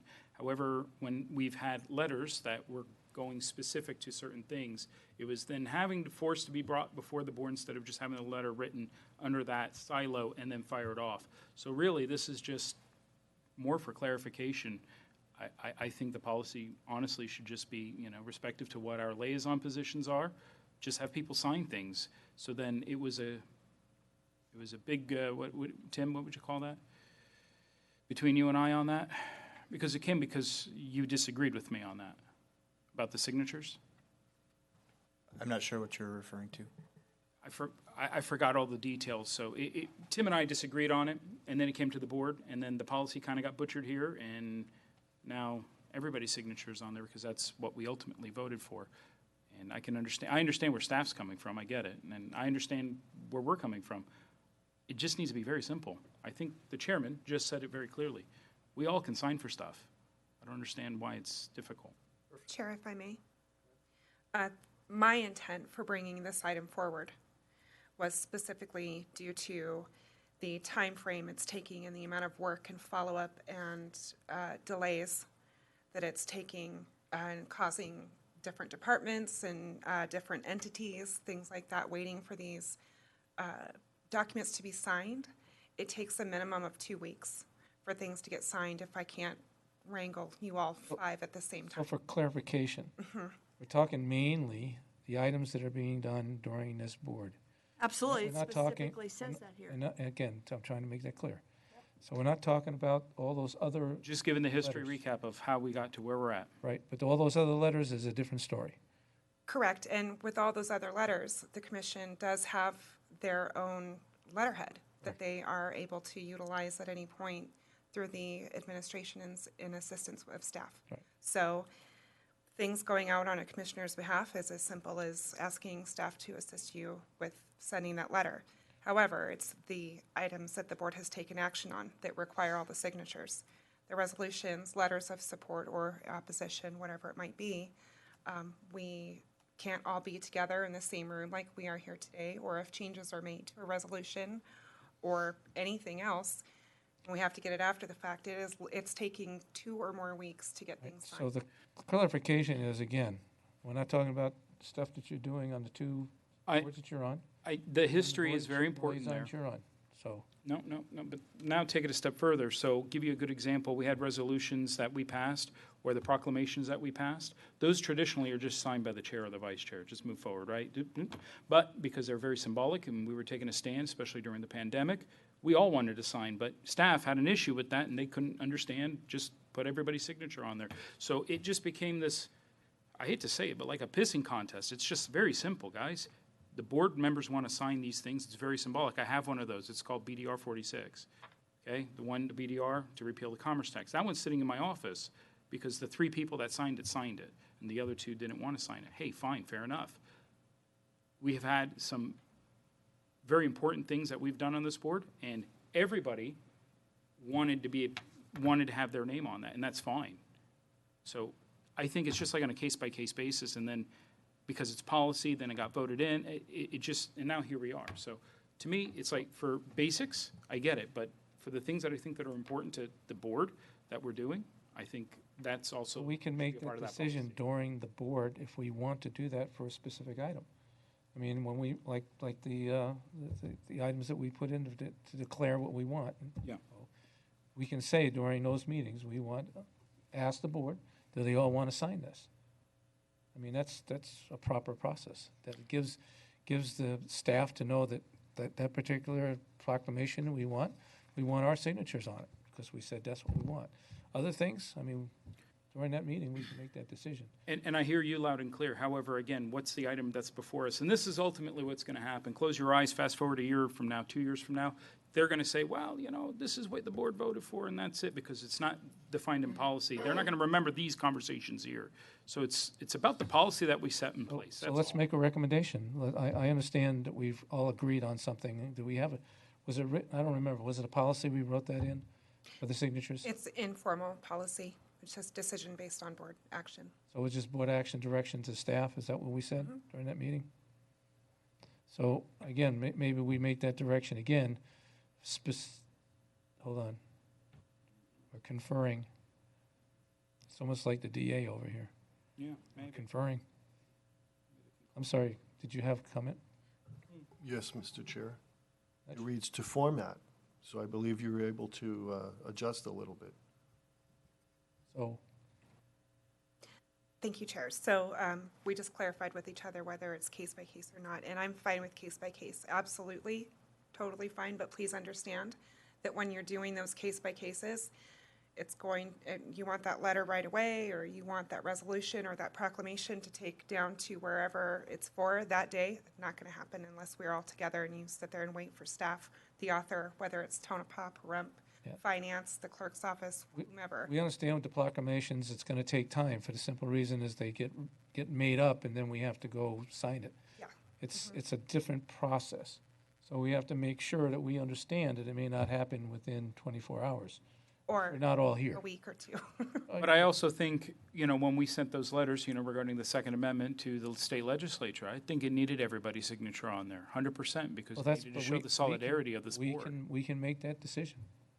Right, but the decision, and I agree with you, we can make those decisions. What I'm saying is, take everything, now you have the history and wherever you want to go with it. Okay, well, we can also draft it up into policy if that's what you're asking. I think that's what should have been done. It should have been clarified in the policy. So, Tim. It's not clear enough here. County Manager, let's draft something up simple and let's sit down and talk about it. Okay, thanks. So again, that's, Can we make a motion based on this agenda item? Or you want to hear public comment? sure, I'll hear public comment. John Boster, BOSTA. A thing I'd like to bring to your attention is, like, for example, when the Water District does a resolution or bylaws or so on, it has to be approved by a supermajority of the board, and it has to be approved by the commissioners. And in the past, the people that voted in the Water District signed the ordinance or the resolution, and then the members of the board on your vote, those that voted aye would sign it, and those that voted nay would sign it. And so it would take signatures of both boards. And if you're going to make a policy, I think that because this says not just only letters, but it says resolutions. And so if you make a resolution and it's approved by board members, I think the board members that approve it and those that vote nay should be on that document. If that's going to be a policy, because you're not talking about letters only. Thank you. Thank you, Mr. Buster. Sam, you had something? Yes, Chair. So we do have formatting for resolutions and ordinances, bills, things of that nature, that we have to indicate how the vote went. So we do get to show who voted yay, nay, present, abstention, absent, whatever it might be. So we do have that already, but it's just not a requirement for the board to act, for those individuals to sign it. We just indicate how the vote went. So the question would be, right now in front of us on item 29, do we want to make a motion or do we want to put a policy together? That's my question to you guys. Policy would like be I the made- best way to go. So that's the reason why I was giving direction to staff. Right. So Does staff have enough direction here today? Have you gauged the board enough to say, okay, which ones are which? I am unclear You're what you guys are Unclear. You are clear or unclear? unclear. Unclear? I think for the rudimentary basic stuff, I think it's fine. I think for the other stuff, I think the things that are important. Mr. Chair, may I, after Commissioner Blundo is Please. finished? Please.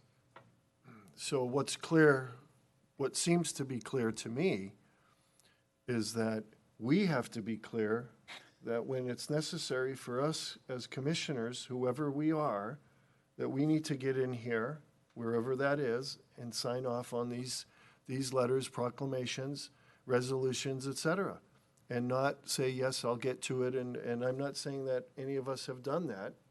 I get it, but that's what's clear to me at this point. So if we are able to commit and leave it where it is, or we hear back from Manager Tackett here as to what really would be clear, then I'd like to hear some more. But I think I'm on that page right now. Is that, I'm right? that was the reason why I was suggesting we draft up a policy. We said the policy will get distributed to us, and we make a decision if that's what we want. So it should be an input from all of us. Yes. Okay? So we have to actually draft something in order to do that. So my question is, do we want to make a motion on this particular item, or do we want to go to write a policy? What I would like to suggest is we make a motion on this item and then formalize it through policy. what you'll be doing is formalizing just what we just said. Exactly. So, Because I, for one, don't think it's necessary for us all to sign. Okay. That's why we have a chairman and a vice chair. And a senior commissioner. And a secondary senior commissioner. And I have to agree with her. okay, so Maybe on the resolutions where we're if that's so, gonna have them on. because I know people want to go to lunch. I'd like to make a motion.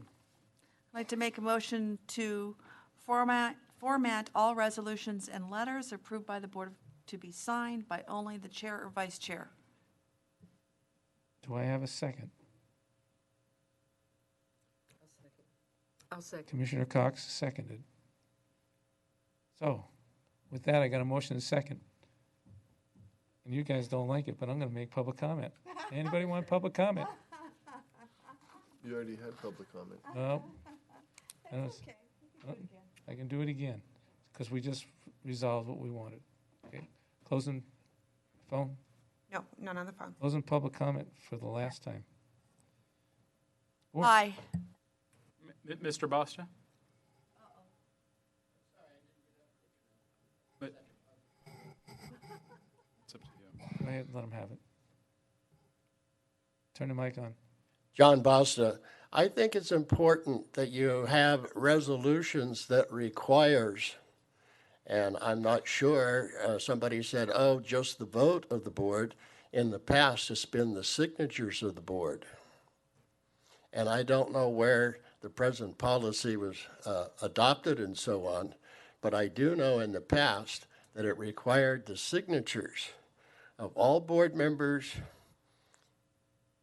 And here you're saying resolutions, they can just be signed by the chairman. I just don't think that it fits the policy. I don't think it fits the thing. It's just for a speedy way for the board not to have to sign. And I think that you have a job, and as a board, you should sign.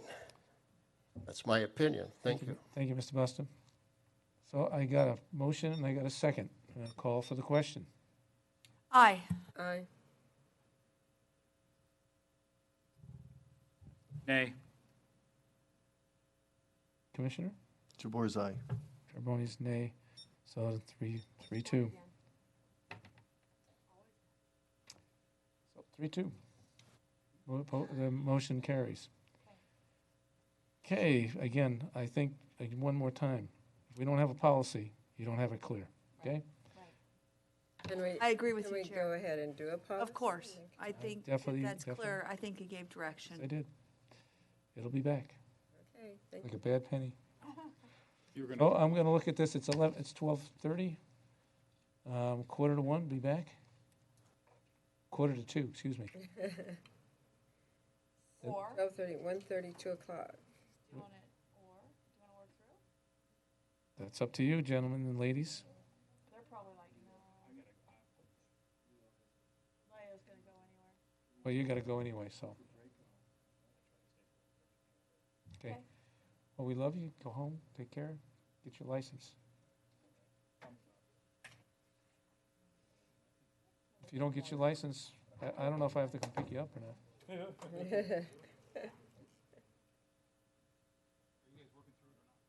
You guys wanna work through it, gentlemen? I don't think staff I don't think does. staff's ready to work through it. I think that they're tired of us. I'll ask the DA's office, how do you feel? I don't think that was from just today, Commissioner. You think it's probably like a cumulative thing? I think so. Yeah. Pleasure of the board.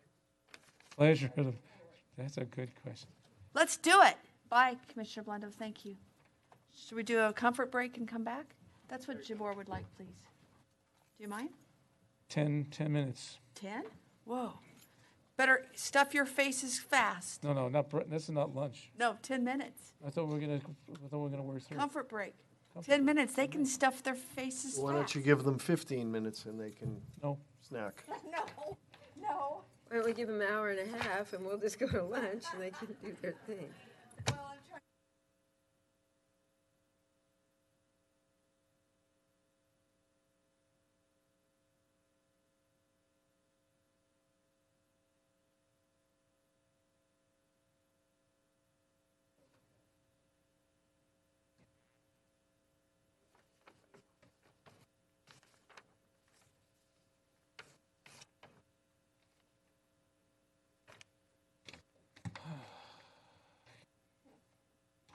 Item number 7, County Manager.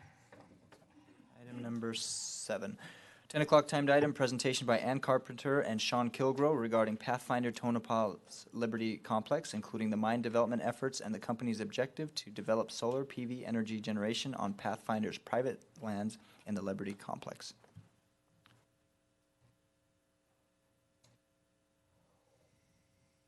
I think you're up there in Tonopah, right? Mhm. Need your mic on, Ann. We can't hear you. Oh, thanks. Sorry. It's that mute button in Zoom, right? So, how do I find my Pioneer Python Consolidated? Oh, it's not a touch screen. Sorry. There we go. So I appreciate the opportunity to present with you guys. Some of you I have met over the years, and in fact, every one of you, in a previous life when I was with Coeur Mining, and we were talking about the Sterling mine. So that was a while ago. Ms. I Ann, have been with can you please for state your name and spell it for the record, please? Oh, that's right. I see that metal plate right in front of me. Ann Carpenter, Carpenter, and I am a lead consultant for environmental, social, and governance, ESG, for Pathfinder Development Company. And we are advancing the Hall Mine, the old Anaconda Hall Mine. It's the Liberty Mine Complex. Out north of town, about 30 minutes. I may say forward-looking statements, i.e. may mention resource or reserve possibilities of the project, so I may make some statements or forward-looking, and the company is required to put the statement up. I suspect you all have seen that in the past. Yeah, I'm kind of confused about what that statement really means. Well, it's, let's say an exploration company gets in front of you and says, oh, I have XYZ reserves, yet they don't have an stamped engineering study that supports it, then that's a forward-looking statement. It's just the company's view of what they have, but it's not a third-party review. That's generally what that means. The complex has seen a complex development history. Anaconda started looking in the 40s, potentially, but really did development from the late 70s and operationally until the mid-1980s. Then Cypress Minerals took it over in 1980s to the early 1990s. And then Equatorial picked it up from the previous owners and operated from 1990s to early 2000s, and then General Molly picked it up mid-2000s to mid-2021, at which time Pathfinder Minerals picked it up. Pathfinder has owned the project since that, and they are advancing the project for both a copper and moly mine development. In the past, Anaconda and Cypress largely just focused on the moly production, Equatorial just on the copper production, and then when General Molly came in, they were laser focused on the moly again, kind of looking at the copper. So Pathfinder's objective is to look at all the minerals on the project, and we have been able to identify silver resources, there's a forward-looking statement, if you will, that haven't been identified in the past or recognized, so we feel very excited about that. This project we consider an industrial site complex. It has this past history since the 70s to present of mineral production and development.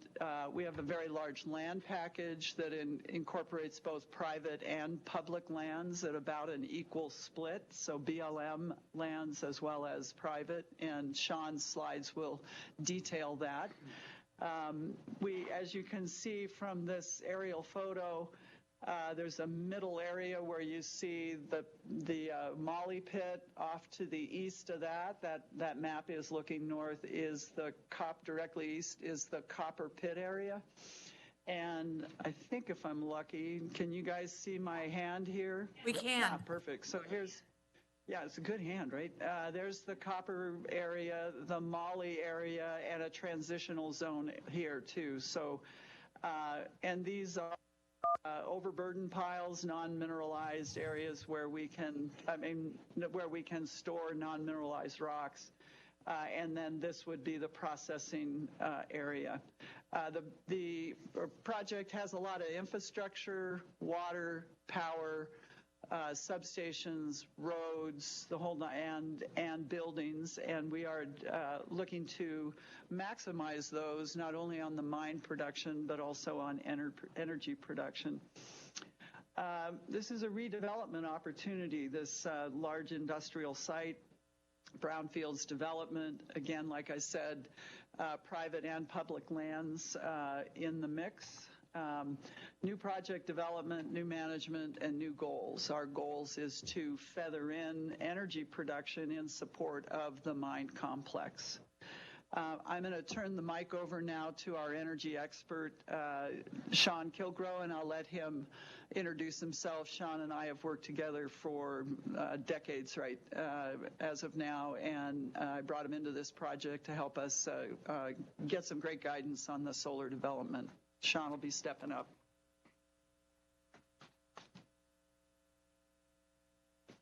Good afternoon, Commissioners. Sean Kilgrow, SeanKilgrow. It's a pleasure to talk to you this afternoon. Oh, thanks, Ann. I'm going to go over what we have planned at the site from a power perspective. Just to touch on a few things that Ann has already brought up. About 17,000 acres, give or take, of private land. This is a brownfield site, so it's all right, public, private, but it is brownfield. And the red area you see there, hopefully you can see that okay. Again, the hand, right there. And that's approximately 10% of the land we have available, about 1,400 acres. And we are looking at a mix of power development there. A PPA with NV Energy. We have submitted a large generation interconnection request to NV Energy. We expect those results this month to what the upgrade cost would be. The remainder of that acreage would go to a behind-the-meter power for the mine site and what other tenants that we could entice on site to use that power. And that's part of the attraction, we think, to this site, because we are, I'm going to say, land rich out there from a private perspective. We can develop behind the meter power that will not draw upon the grid as much as we would otherwise. And it's also a renewable generation and a good use of that asset, I will say. So the point here is we have that 1,500 acres for development. We've run a LiDAR survey on it, and we're advancing other engineering studies as we go forward. And it looks really ideal for solar development at this point, the way it slopes, the amount of, or the lack of grading that would be required at that site. The fact that we do have what we view as a friendly governance and community towards this type of development. We're here to do outreach with you right now and begin to talk about it and what it means to the community and to us, and the sort of things we can do together. And I think a key point here is the reuse of a brownfield site as an industrial application that is. The type of load we're seeing there, like forward-looking, we don't know until we get the metallurgy what the actual load will be, but it'll be many megawatts up to, say 50 megawatts. And that's one of the biggest loads in the county, potentially, and a large draw on the grid. So we'll talk about, after I get the next slide, I'll bring up some of the advantages of that side as well. But the like-mindedness of the community, the fact that you're mining positive, we think are all all good aspects as to what we're trying to do here. Back to this same site here. Again, this is the solar development here. We have potentially 200 plus megawatts of available land to develop for as far as solar generation goes. And going back to that load, our interconnection agreement does call for 100 megawatts of solar, potentially for a NV Energy offtake, but also 100 megawatts of battery storage.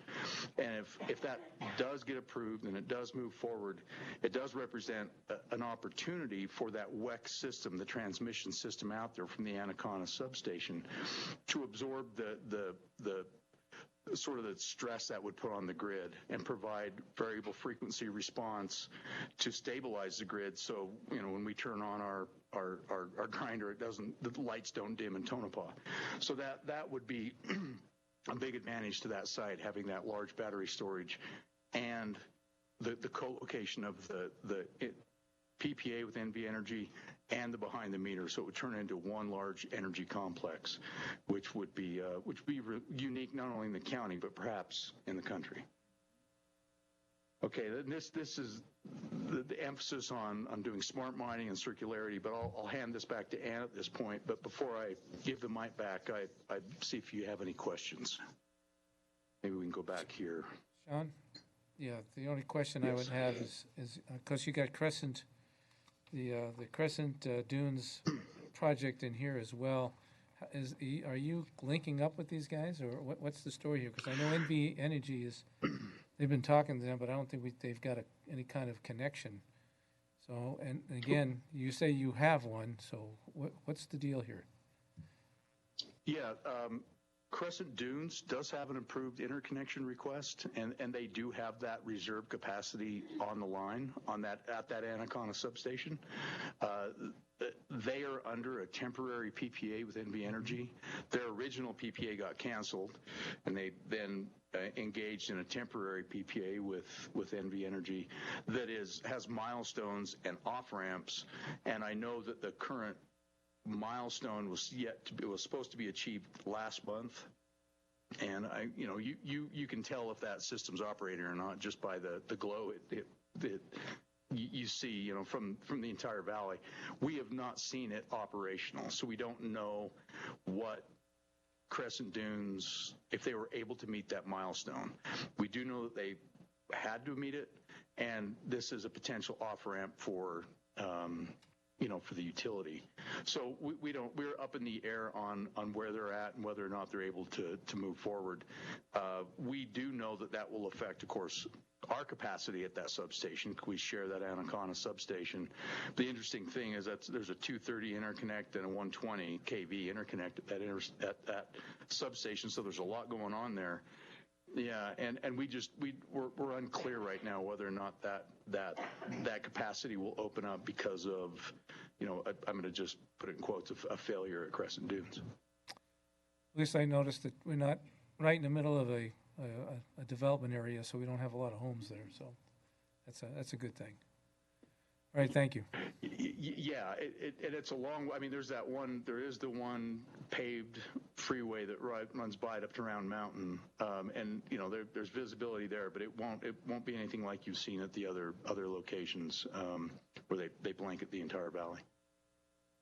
Thank you. Okay. All right. Thanks for your time, commissioners. Wrap up. Yep. Sure. Yeah, thanks. So just real quick to wrap up, wanted to talk about some of the things that Pathfinder Development is the mother company. Underneath that is we have Pathfinder Tonopah, which is the mine development company, and then Liberty Energy, which is the energy side. We have been investing in the community and active in the community on a number of different fronts, and inspired by Ioneer, I will say that. We're glad to hear that. Helping with the summer soirees up at the park, the fundraisers there. In the past, we have assisted with the Jim Butler Days, and we're looking for other working with town leadership to find out where some community investment opportunities are, and have been partnering with Ioneer and other companies with regard to reaching out to the communities to try to find out what are the particular interests of the community. I've known Joni for a very long time and have been involved in the housing workshops as well as some of the conversations around hospitals. So just want to let you guys know that we're getting more deeply embedded in the community with the objective of trying to see what we can all do working together. Again, we are looking at this as an industrial complex development, mining side, both copper, moly, as well as silver that we've been identifying, and looking at this energy opportunity co-development on the side to help feed the mine's needs for sure, and then we're looking for other partnership opportunities, including some of the lithium companies in the region, NV Energy, for obvious reasons, with regard to their grid system and availability on transmission, and just other opportunities with NV Energy just to see what it is that we can all do regionally. We are partnerships that we see are being developed with other mining companies and technology companies to look at developing those sorts of things at the site to advance the smart mine complex, i.e. it's low. We're going to attempt to get to carbon neutral, but that's an awful hard thing to achieve. So the whole idea is to dial back carbon consumption through both renewable energy generation, energy efficiency, and other technologies that'll help. So wanted to emphasize that, and then open to any questions that you all might have for me, and obviously I can bring Sean back up. And that's it for my presentation. Chair, Ms. Carpenter, I take it you understand that we would need you've already done the outreach with the town of Tonopah, but we'll also need a letter from the town of Tonopah, from their town board, in support of your solar project. And so have you thought about going before them yet? Oh, yeah, absolutely. If I understood you right, it was asking if we are going before the town board for introductions of what we're trying to do and then support from them. Yes, we require a letter of support.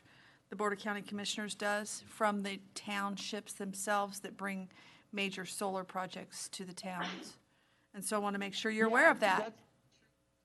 Yeah, thank you so much, and I appreciate that, Commissioner Strickland. Yeah, that has been brought to my attention. We have been chatting with, not formally before the board, but meeting with various individuals, just giving them updates, and we are arranging to complete a presentation and an introduction, much like we're doing here, with them, and to seek that support letter. Excellent, because I'll tell you what, private enterprise, where you're putting it on private land as opposed to our public lands, boy, I could support that all day long. Thank you. No worries. Thanks so much. I'm excited about the complex development because of all the opportunities the infrastructure and the site affords, and it creates jobs diversity. Thank you for your presentation. Appreciate it. Commissioner Jabbar, you have a question? Thank you, Mr. Chair. I want to thank Sean and Ann Carpenter for the presentation. Nice to see you, Ann, even though it's on screen. I know Ann and nice seeing you. Have been at a couple of events with her, and she's a professional. She knows the county. She knows Nevada. She knows what she's doing. And so I'm confident that again, you don't just talk about the outreach. I know that you're there, and so I look forward to working with you in the future on these projects. Thank you so much, Commissioner Jabbar. It's a pleasure working with you all. Thanks so much. Thank you. Doc, you have anything? Commissioner Strickland, you have anything? Nope, got my words in. Thank you, Chair. Okay, let's move on. Thank you so much. Go make power. Bye. Well, go do what you've got to do. All right, now we're on item number 8. Let's go play with some rockets. Item number 8, 10 o'clock timed item, presentation by Python Incorporated regarding a potential rocket development and test activities project at the Tonopah Airport.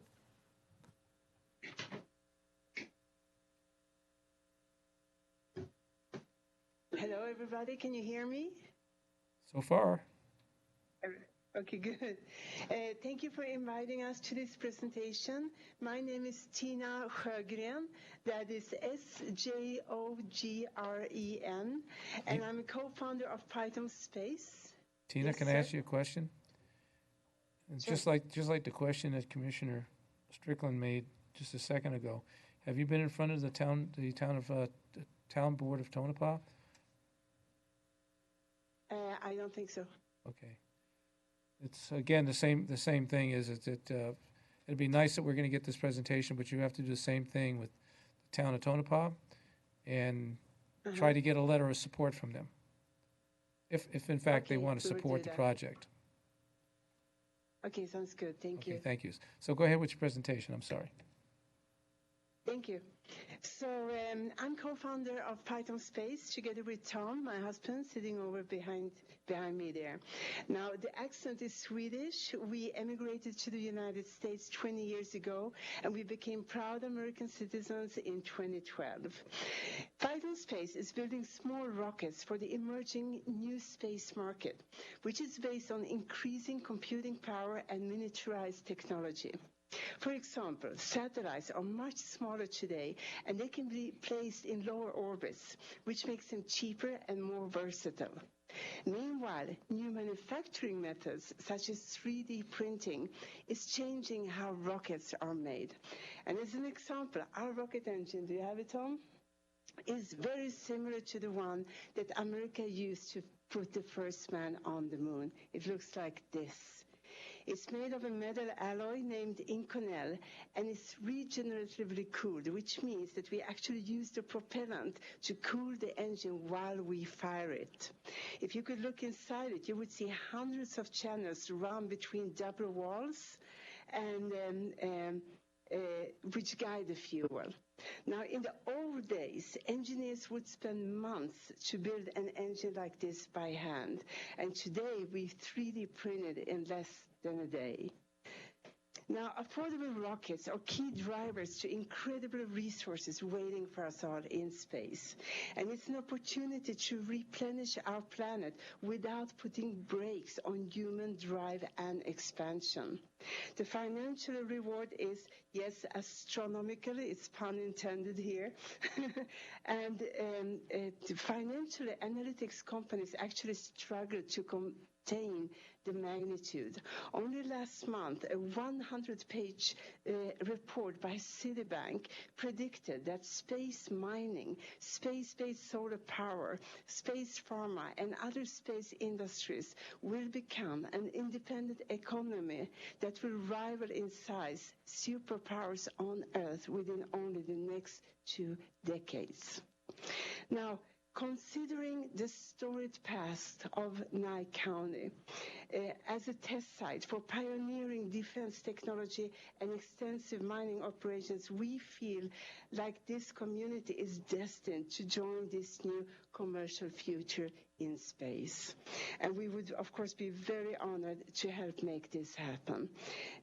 3 years ago, Python Space was selected by DARPA as a finalist among 50 entrants from around the world in a competition to design a small rocket that could, and I paraphrase from the challenge, launch anytime and from anywhere. This led to Python raising capital from angel investors to realize our design. And so 2 years ago, we set up shop in a garage in Bishop, California, only 2 hours from here. And we have since grown to 3 locations there and close to 10 employees plus contractors. Actually, most of them are local. We build everything in-house and have been test firing at a nearby range for shooting practice. We are about a year from our first launch to space, and we are currently negotiating with spaceports in Alaska, Florida, and Scotland. We now also need a more permanent test site for engine hot firings and minor hop tests for attitude control. Now, unfortunately, most land around Bishop is owned by the Los Angeles Water Department and restricted by the famous California red tape. But meanwhile, Nevada is known for its affordability and pioneering spirit. And so Jamie here, sitting beside me, behind me as well, who worked at SpaceX for 12 years all the way back to Falcon 1. He's also a pilot, and he found Tonopah Airport as a possible new test site for us. The spot is a barren but sizable pad of concrete in a very remote section of the airport. There's a deserted rail wagon standing there, and nearby also a vacant hangar that would be ideal for storage and also access to water, electricity, and sewage. Initially, starting late this summer, hopefully, we would come in with a very small crew, a couple of times per month, to do our tests. But as we grow, we hope to grow together with Tonopah. What McGregor is to SpaceX in Texas, we hope Nye County will become to Python in Nevada. Thank you for your time. Thank you. I know we got probably some questions here, so let's start off with Commissioner Javor. Do you have any questions at all? Chair, can I ask if Superintendent Darren Tuck can come down and give us some insight as what he's seeing He in was person? there. Right. Apparently, Darren has been on the ground in Tonopah at the airport with the Python.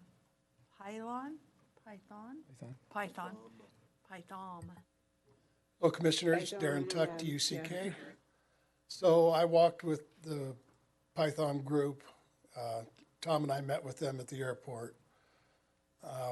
We walked parts of the airport. The extreme southern end of the airport is a lot of land that's not being used, and I can't think of a better use for that land than testing rockets.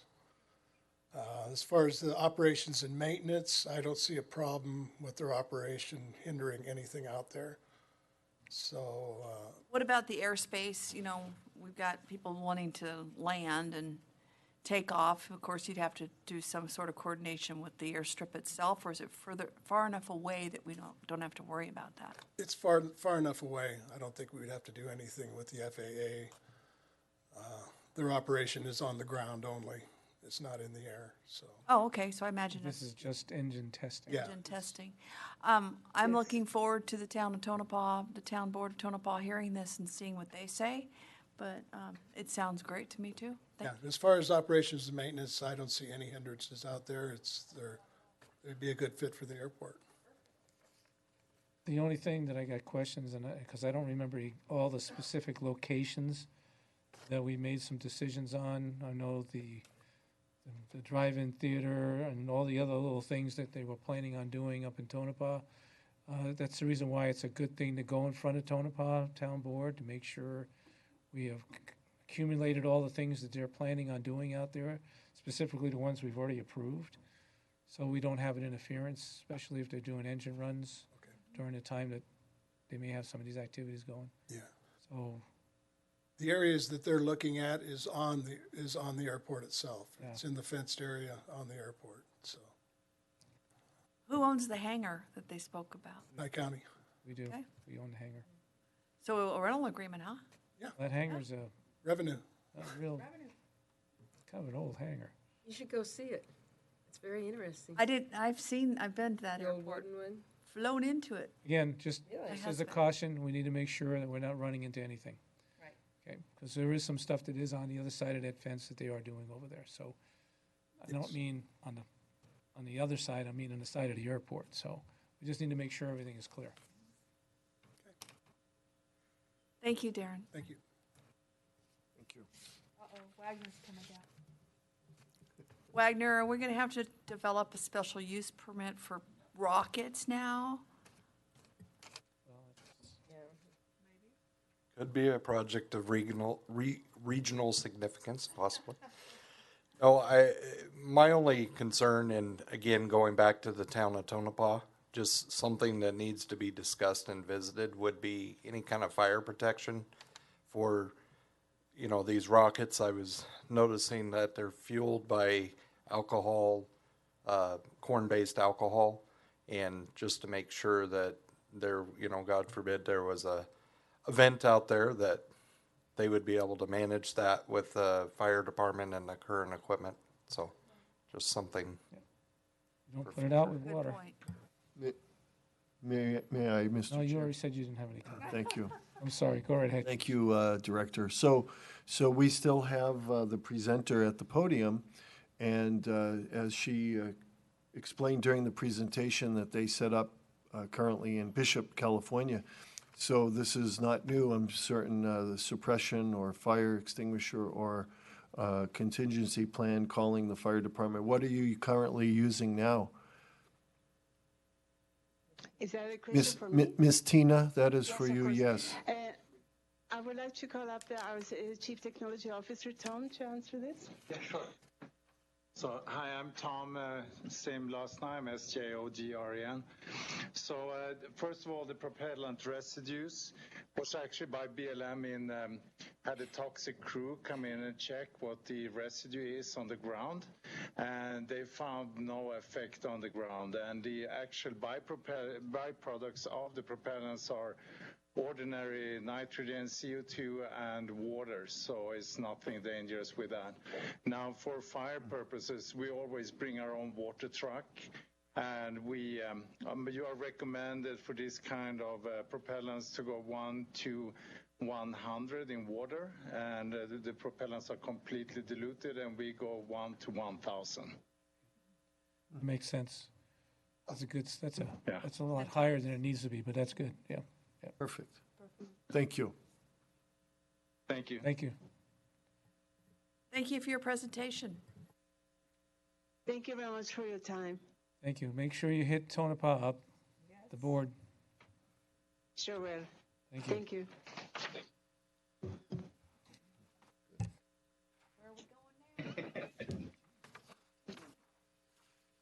Okay, just so we're clear, we're sitting as the governing board of the unincorporated town of Pahrump. So you're no longer a commissioner, you're a town board Pahrump person. Okay? Item 13 for possible action, discussion and deliberation to accept the updated bylaws for the Pahrump Parks and Recreation Advisory Committee. Chair, question to staff, I suppose. If we were to take page number 2 in our backup, if we were to go to 2 where it says purpose, and you were to read that, it says advisory capacity to the Board of County Commissioners acting as the Town of Pahrump Board. Is that really necessary? As I see it, I see that this is a document that should be able to live should there be changes. And so I'm wondering if it shouldn't just be the Board of the Town of Pahrump. And so, question to you, I'm wondering why that verbiage is continuous through there. Because the acting thing is kind of silly. Please. Well, it's a formality, but if we wanted to change it to just the Board of Town of Pahrump, we could. That would be my suggestion throughout the document. Chair. Well, the key here is that it is actually the town board's document, right? That's right. And I think all the other ones we do, don't we just use Town of Pahrump? I would have to check. Okay. But we can make that consistent throughout, and it's just an administrative change, so we wouldn't need to bring them before the board. I really like that, please. Okay. And then the bylaws could exist should there be a town board ever reenacted. Excuse me, Commissioner Cox. That's the reason why. So, Mr. Chair? Sure. So just to clarify, so you want it to say acting in an advisory capacity to the town board? So No, we don't have a town board. That's the only wrinkle with We are the town board. No, you're the Board of County Commissioners acting. Now we have legal counsel, which we should, manager. Well, the question. I'll defer to the DA's office, but I just wanted to. When we're sitting here now, in our agenda item, it says, sitting as the governing body of the unincorporated town of Pahrump, because that's who we are. We're not acting as that. We're not the Board of County Commissioners acting as the town Pahrump board. So my point is, I would like to remove the commissioner acting part, please.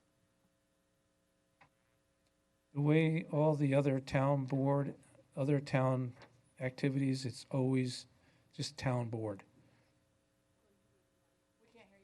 I apologize. So on the agenda and future agendas, you would like the verbiage "sitting as" removed, not "acting as," because I don't see "acting as." I don't understand. I'm only concerned with the actual embodiment of the bylaws on page number 2, for instance. Under purpose, under A, it says capacity to the Board of County Commissioners acting as the Town of Pahrump Board. That seems inappropriate to me because these are the bylaws for the Town of Pahrump Park and Recreation. So the county commission acting as the should be removed, in my opinion, throughout the document. Oh.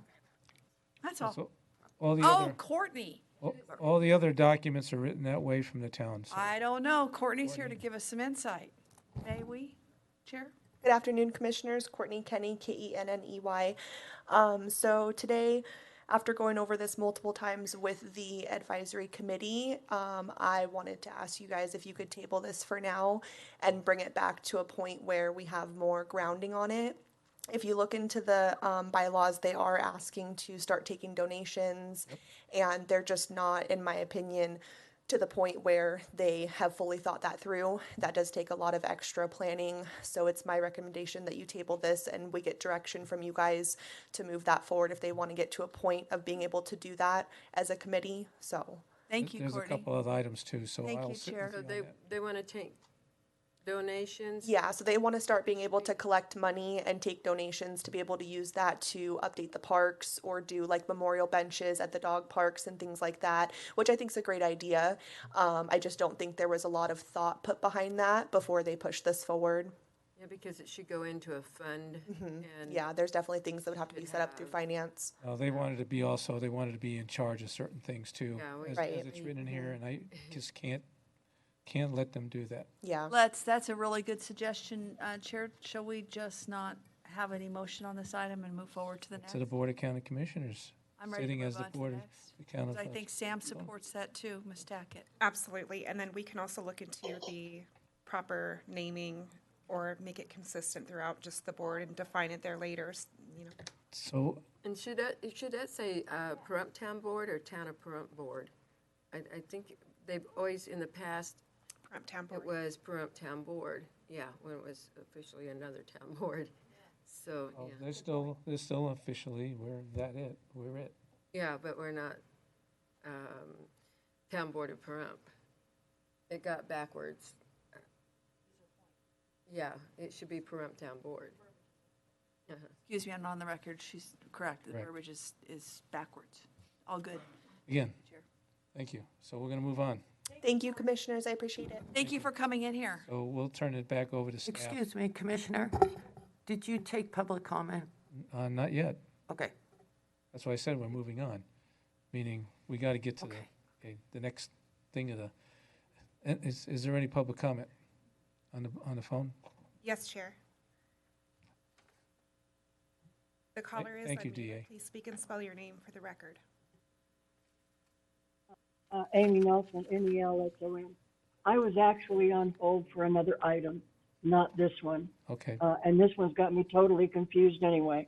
So I'll go until you get to another item. Okay, thank you, Amy. Anybody else on the phone? No, Chair. Any public comment? Tonopah, anybody? Going once, going twice. Close public comment. We'll move on to item number 14. Item 14 for possible action, presentation by Robbie J., VP Project Management, Energy Project Solutions regarding Consolidated Edison Development Incorporated's proposed construction of a solar photovoltaic energy generation facility to be located at 3751 West Betty Avenue, Pahrump, Nevada. Assessor's parcel number 027-541-25, and discussion and deliberation to consider providing a letter of support for the proposed project to Consolidated Edison Development, Inc. And again, Commissioners, just remind you, you're sitting as the Pahrump Town Board, okay, not the Board of County Commissioners at this time. Thank you. So with that, go ahead with your presentation. Appreciate it. Thank you. Thank you for your time. Clay Jensen, last name Jensen. I'm with Energy Project Solutions, so clearly I'm not Robbie J. Robbie is here with me, so he'll be helping support some questions. Energy Project Solutions, we're a consultant-based company here in Southern Nevada that helps energy developers from out of state. So I'm here representing Consolidated Edison and to present the Basin Solar Project. So with that, I appreciate your time. I'm going to go ahead and start the presentation.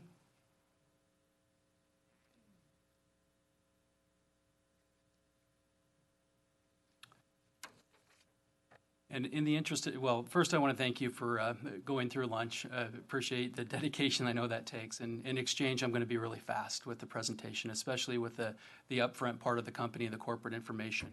This presentation is in your backup and packet, and so if you have any questions, if I move too quickly, feel free to stop me if you've seen something that you want to ask questions about. So again, I'm representing Consolidated Edison. Many of us have heard of Consolidated Edison. They're one of the largest regulated utility and transmission and solar developers in the country. We're representing the Con Edison development arm, which is under their clean energy business. Moving through here quickly, this is a lot of information on this slide. I guess the most important part of the yellow boxes down at the bottom to simply demonstrate that that Con Edison actually is the second largest solar developer in the country in terms of installed and operating solar projects.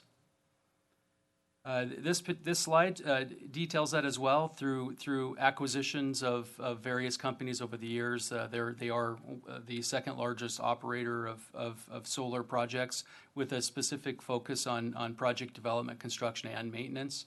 A lot of times you'll be presented with companies that are developers. In this case, they're long-term owners and operators, and so they want to be a good part of the community and be ingrained in the operations of that asset long-term. Just a map showing a number of their assets across the country. Pay attention. You notice at the bottom, they do have a Southern Nevada presence, and this next slide will highlight that more. Here's project names and the size and the capacity of those projects. These are, again, nationally. These aren't focused on Nevada. This next slide shows if the chart to the right that Con Edison actually operates 30% of the solar capacity in the state of Nevada. So they've been in Nevada for a long time and plan to continue to be a permanent part of the community. So that's a little bit more about the background of the company. And again, I'll stop if you have questions. I'll move into some of the kind of solar related questions. And I know that the town board as well as the county commission and the planning commission, you've had a lot of proposed projects in front of you over the last 12 to 18 months and are very familiar with the way the technology works and what comes along with that. So we just highlighted some of the highlights that some of the members of the community may not be as more aware of. There's quite a few myths when it comes to what solar projects may do to a surrounding area. So we wanted to include a few of these that in fact these projects don't in fact raise the ambient temperature of the surrounding community. There were some different types of technology, including the Crescent Dunes type project, and there were others concentrating solar projects that did work in more of a thermal environment. The photovoltaic technology is designed to absorb the heat, and so when you do temperature readings, and there's a lot of scientific study, it doesn't actually increase the surrounding temperatures. Solar projects aren't noisy. This is an operation. We should make that clear. It's a construction project, so during construction with installation, it would be typical construction equipment, things you can do to mitigate the noise during construction. Once in operation, it's a site that requires very little maintenance. Just on average, there'll be one truck visiting the site on a weekly basis, so very, very light traffic. And the site largely operates itself from remote communications. Again, I'm going to be very quick.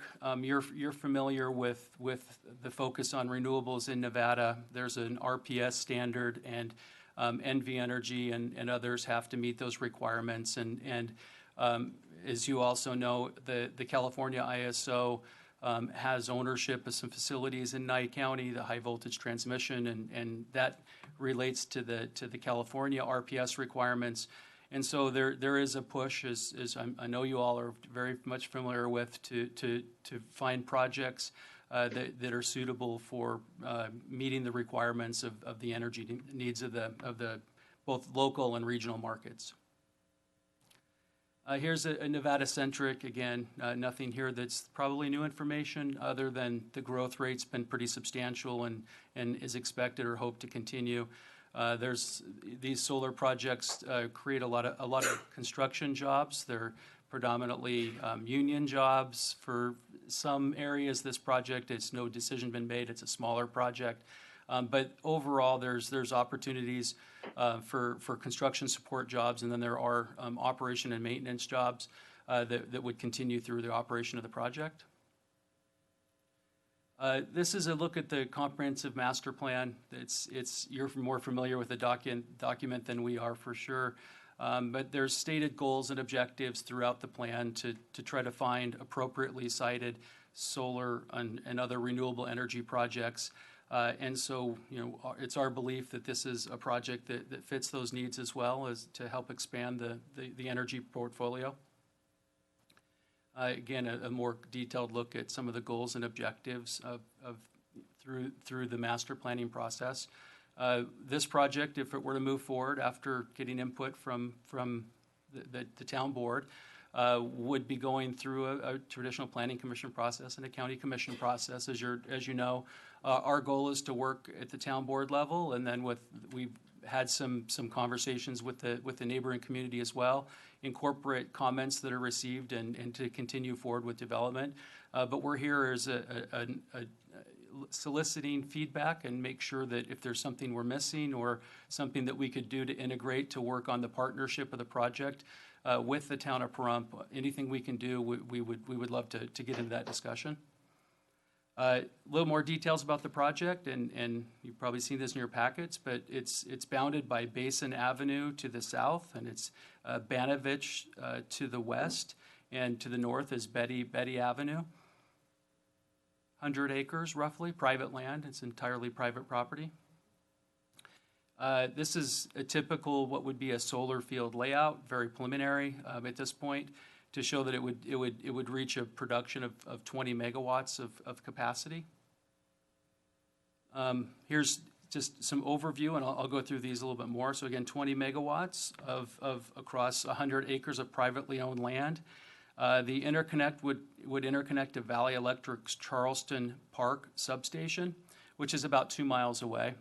There is a study that's been submitted to Valley Electric to figure out what transmission or improvements to the existing lines might be required to interconnect the project. That'll all be the obligation of the project to fund any improvements or upgrades to that system.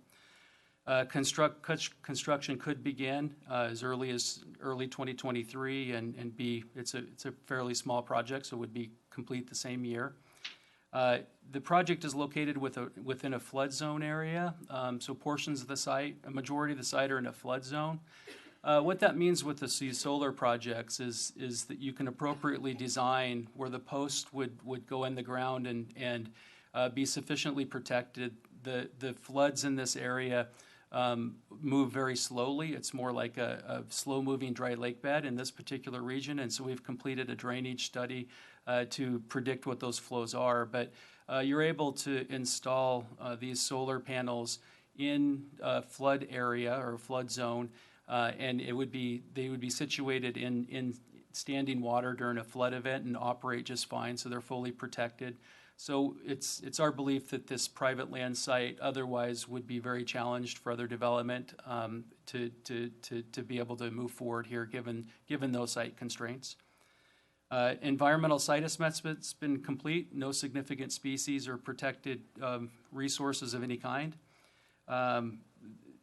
We're in the initial stages of the Nye County entitlement process. This is step one of that process. Well, I guess step one was meeting with some of the neighbors as well as meeting with staff to identify key concerns. So this is more like step three, but early in the step process. Water is going to be very, very limited. We understand the constraints of water in this aquifer. Construction water would take 20 acre-feet total, and so with a project that would take less than a year to build, it would take approximately 20 acre-feet of water, almost entirely dust suppression to keep dust down. we know the soil types out here, it's poof dirt, and to be able to secure that with aggregate material to bind it, that's where a majority of that water would go. And that's just during the initial construction. After the first year, it would be 2 acre-feet of year or less for operations, and that would be primarily limited washing of the photovoltaic panels, and even with some of the newer panels, there's new science shown that it could be substantially less than that. So we expect it to be less than 2 acre-feet, but wanted to start with 2 acre-feet of water. All water would be, for the project, would be trucked in, so there's not going to be any wells drilled here. It would be trucked in, and we're working with potential sellers that would be permitted within Nye County's jurisdiction to be able to sell that water. So you're saying still within Nye County, right? Correct. It would be water within Nye County's basin. Because anything outside the borders of the county, there's a fee that has to be paid. Correct. Just so you say, okay. Yeah, that's the intent now, and very early, but we'll get into those discussions to make sure that it's fully authorized use of that water. Some benefits to the project, and I've highlighted a few of those already. Obviously, there's sales tax and other related tax to the project, up to 150 construction jobs. Obviously, there's regional goods and services through construction of the project. This project would be enough power to power around 6,000 homes. And I'll stop there for a second to let you know that there is not currently a power purchase agreement with anybody yet. We will be, and we have had discussions with Valley Electric, but we'll also, through the connection to the Charleston Park substation, there are also multiple other off-takers that would possibly consume the energy, but the hope would be to keep it local. But we'll see if Valley Electric has the appetite for 20 megawatts at the time they need it. Project will not create air or water pollution. Pretty straightforward. Project uses no water to power electricity other than the cleaning of the photovoltaic panels. It's not a part of the power production process. So I moved very quickly through that. Any questions? Sure. I'm going to ask the commissioners first before I speak, but go ahead, Commissioner Jabor, you have questions? Thank you, Mr. Chair. Thank you, sir, for the presentation. You answered some of my water concerns. Just taking from point A to point B, right, during the construction phase. During the presentation, you mentioned 150 construction jobs. Those are temporary.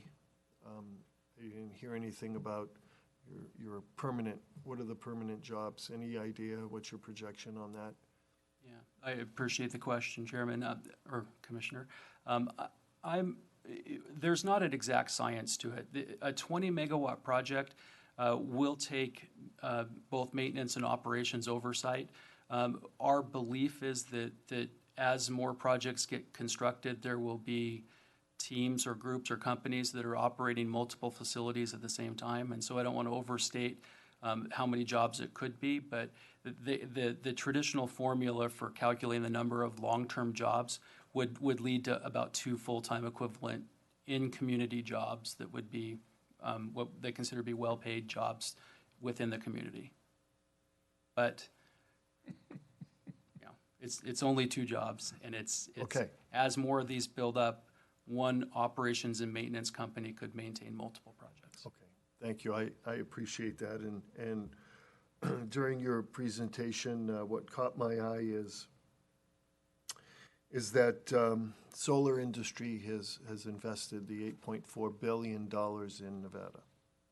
And not a trick question, I'm just curious what this project, I know it's on 100 acres, it's a little smaller. What's your portion of this $8.4 billion projection? It's, what goes in the number, we could talk a lot about that. I think it's maybe better for us to talk about the total cost to construct this project, and then how much of that would be materials that would be procured somewhere else, because I know that's your point. It's how much is invested in Nevada, and it would be a typical construction project, and you probably know this from other industries, it's not too different, where you're at about 45 45 to 50% of labor and then 50% of materials and equipment, and these aren't a whole lot different in that regard. So if a general or rule of thumb that a 20 megawatt project would cost to construct with materials around $40 million, it's about a 2 to 1. Those in the industry that are doing this would probably tell me I'm off on something, but it's close. That's the ballpark. And so with that, if it's a $40 million total price tag, you're probably labor somewhere in the neighborhood of 15 to 20 million. And so I think as you're looking at the jobs would expect it to be predominantly local. Obviously, the community here has skilled workforces that would be integrated in that labor. And so somewhere in that neighborhood would be a guess at this point. Okay, thank you very much. Thank you, Mr. Chair. Mr. Strickland? Thank you for your presentation. Okay, so you've made some good points. We have a 100-acre parcel. What's its highest and best use? What we need to know as sitting as a town board. We want to make sure that all of our property is used and also gets us the best tax benefit. On private land, our tax benefit is tenfold compared to BLM solar projects.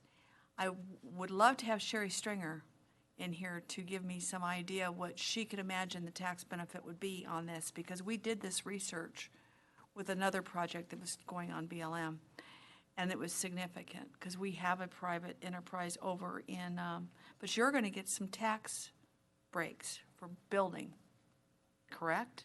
So have you done the numbers for what tax benefit we can be seeing on an annual basis?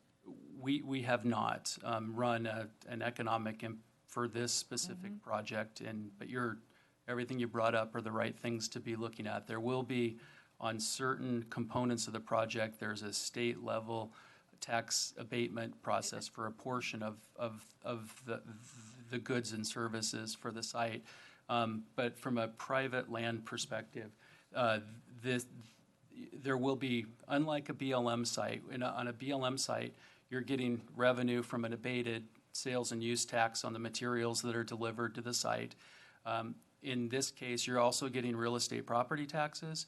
So you're going to get real estate property taxes because it is private, and then also in addition to that, you're getting the sales and use tax, the unabated part of that, which is still substantial. It's a substantial number. I don't have that number right away, but yeah, and from a highest and best use of the property, given it's in a flood zone, somebody could obviously come in and build major flood facilities, raise it out of. No way. Yeah. Been there, done that. We can't even do it for the whole entire town. The flood issue, I'm sure the commissioners are aware, or maybe I'll just say it for the public, but if you were to take that same 100 acres and put it into housing, every single home would cost them $3,500 a year for flood insurance. That's how high it's gone. Yeah. So we are now having builders that are not building within the flood zones. So it's a major consideration. We can take subdivisions out of flood zones by doing substantial groundwork, but you are definitely, that piece of property is dead bang in the middle of a dry lake, basically. All right, so I would like the commissioners to consider this when we're thinking about this. Oh, town board members, thank you, sir. TOBs, Town of Pahrump, TOPs. Let's consider this, tops. If that same 20 acre feet of water was to be used for another minor project, it would be 4 acres of alfalfa a year. Okay, so that the water usage is extremely low. The 2 acre feet of water is the equivalent of one home's allowable usage annually. Okay, so the water I like a lot. I like a lot that it's on private land, because we're not taking the people's land. Now you're in private enterprise. The people's land is the people's land. It's the public's land. So I like that. I like the fact that you have to come and do a lot more work. You're only doing a presentation to top currently, but the steps that it would take for you to get to this all the way through would include acquiring a special use permit from the Board of County Commissioners. So you have to satisfy everybody before you will get to the point where you can construct. This board will have to be satisfied, and then the Board of County Commissioners will have to be satisfied, and the people have to be satisfied. But I do believe of all the uses of our lands, private lands in Nye County, it's solar.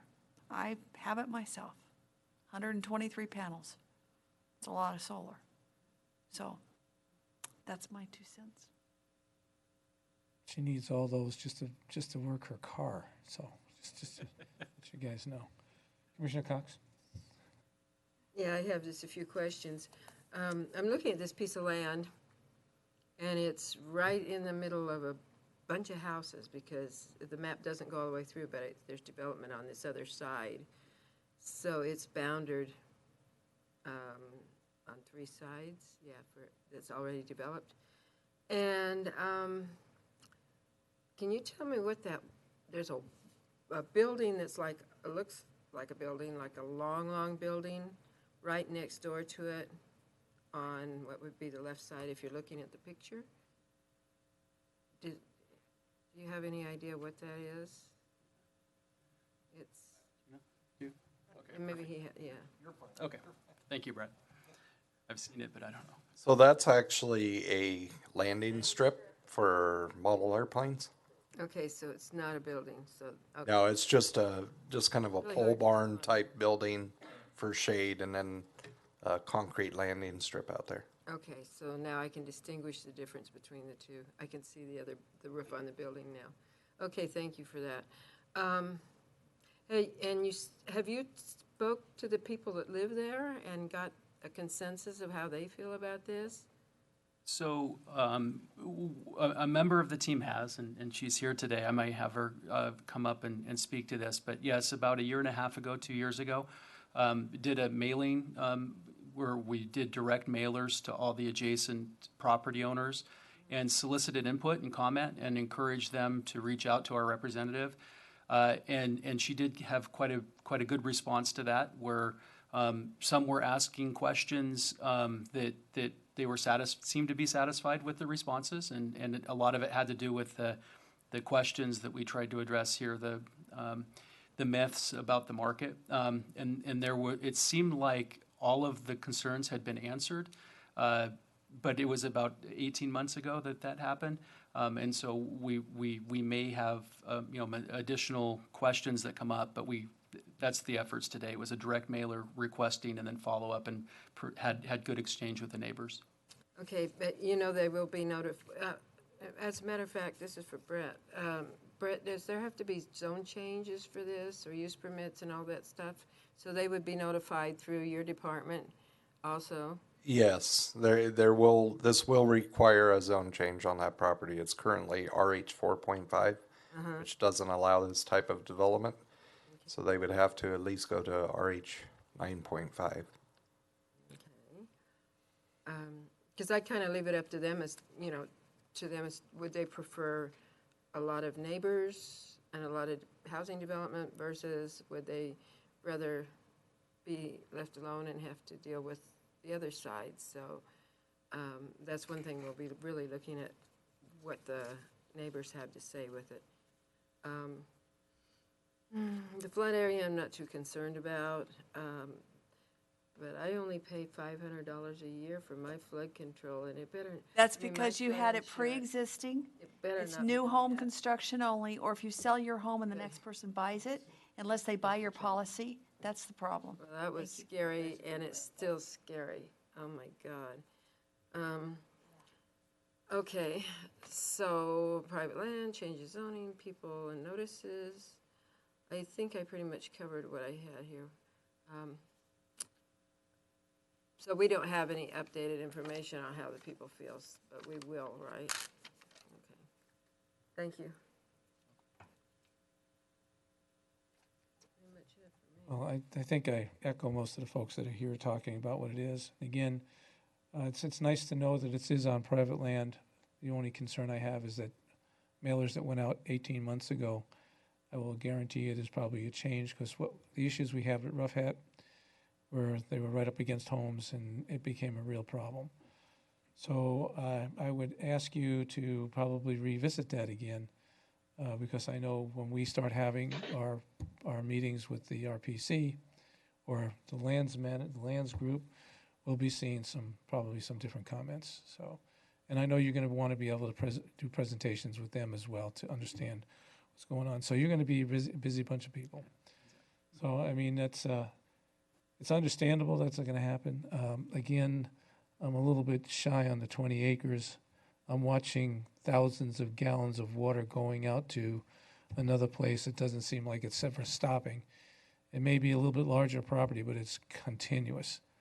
I'm wondering, Manager or Chair. That's okay. Are you, in reference to that, are you going to do grade and construct or mow and construct? The site happens to be nearly vegetation-free and very, very flat. And so the intent would not be grading. It would try to mow and keep any vegetation there is intact. That's what we want. Thank you. Let's hope that we stay underneath the 20 acre feet then. Can I ask one more question that you brought up with the water? One of the things I saw in here is that you would be hauling water for this project. Where would you be getting that water from? We're not exactly sure because it's really early, but the intent is to get it within Nye County. So we would be working with somebody that has the legal authority to. I know this particular area is not serviced by any specific water company, and so we're trying to figure out of the other three or private water rights that we're able to use that water temporarily. For the 2 acre feet per year annually, there would be a small storage, it's a very small amount of water, a small storage container, and that water could be potable water that could be shipped from likely, and again, a lot of regulatory issues we have to make sure we're covering, but could come from, anywhere. But the 20 acre feet for construction, they're going to want that to be collected. It won't be a well on site, but it would be within Nye County. It's still going to be within basin 162, no matter how you Correct. look at it. It's a 162 It's basin. still going to be pumped out of here. It's just going to come from a different place. Yeah. Within the local area. Yes, that's right. In other words, you're not going to put a well on the property? No well. Definitely no well. Thank you. It's an expensive process too, so. Hauling water could be expensive though too, plus wear and tear on the roads for the heavy-duty trucks hauling that water back. So, board of the town? Have we done public comment yet? I will. And Is there because I'd anyone like to that- make a motion. So, okay, you can make a motion anyway. Doesn't, if you want. Well, make a motion, but I probably should hear from the people first. Chair, can I add just some food for Right ahead. thought? One of the things that's been a requirement on other private properties has been a development agreement. Yep. And a development agreement obviously ensures that materials, in order for us to see a sales tax benefit, they either have to be delivered here or purchased here.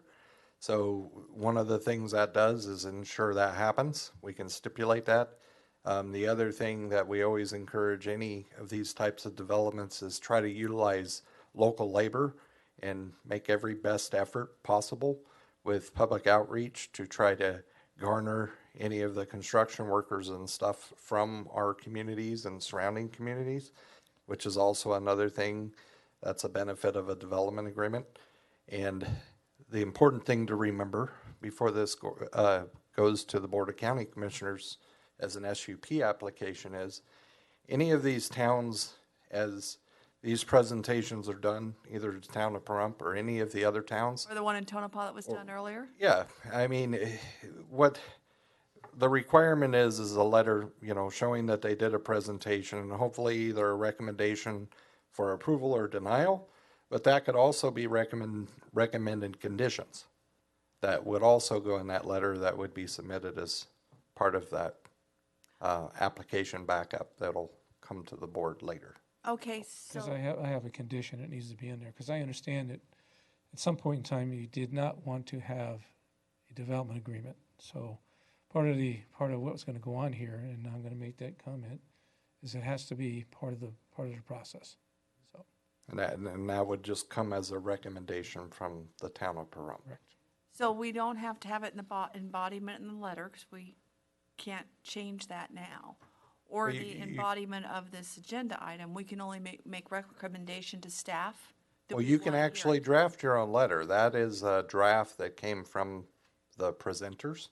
Mhm. I think just to try to help you guys.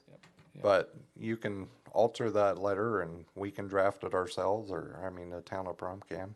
I mean, that's just a This is draft not, done by the applicant. yeah, this letter is not something you have to go with. We can write our own letter based on our Recommendations.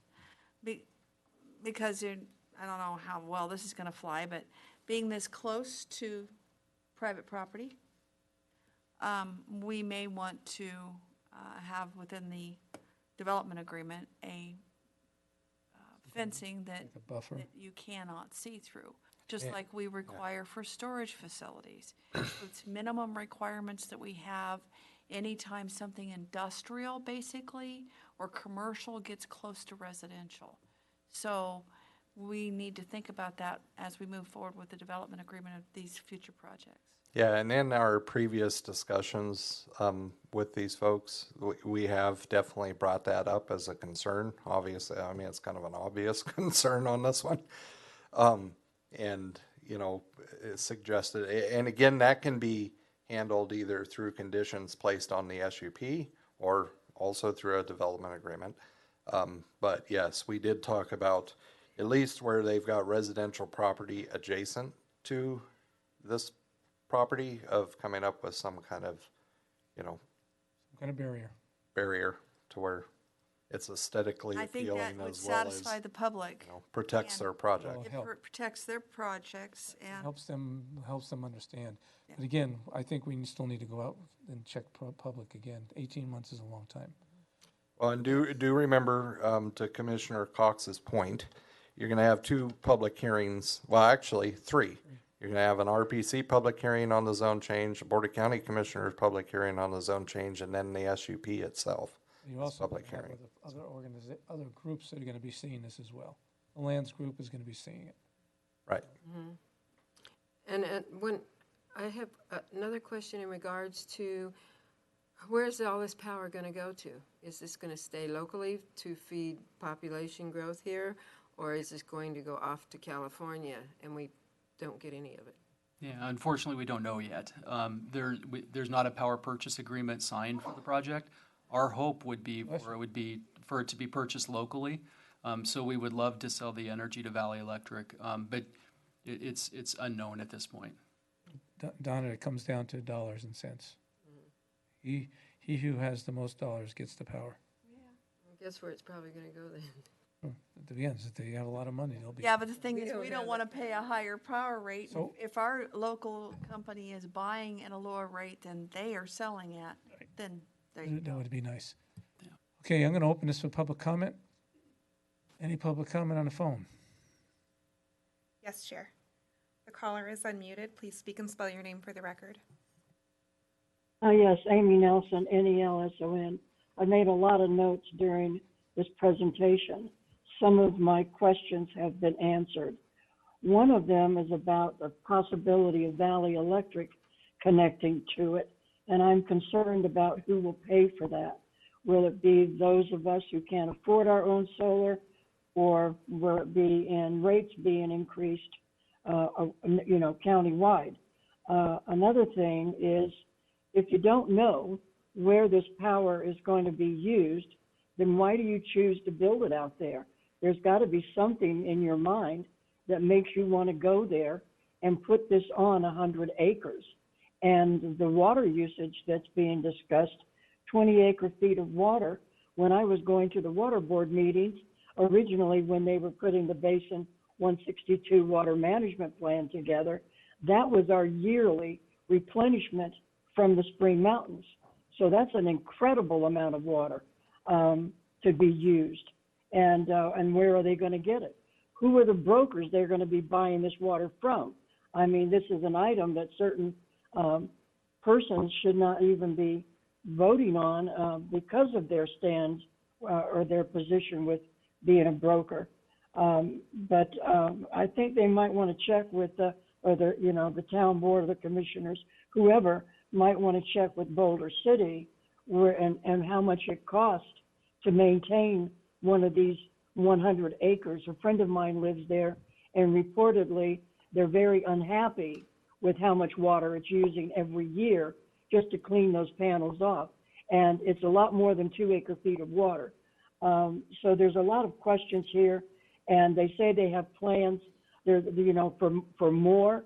Where are they going to build more out there? Are they going to build more somewhere else in our county? What is their motive for bringing this project into Pahrump? And there's just too many unanswered questions for me. Thank you.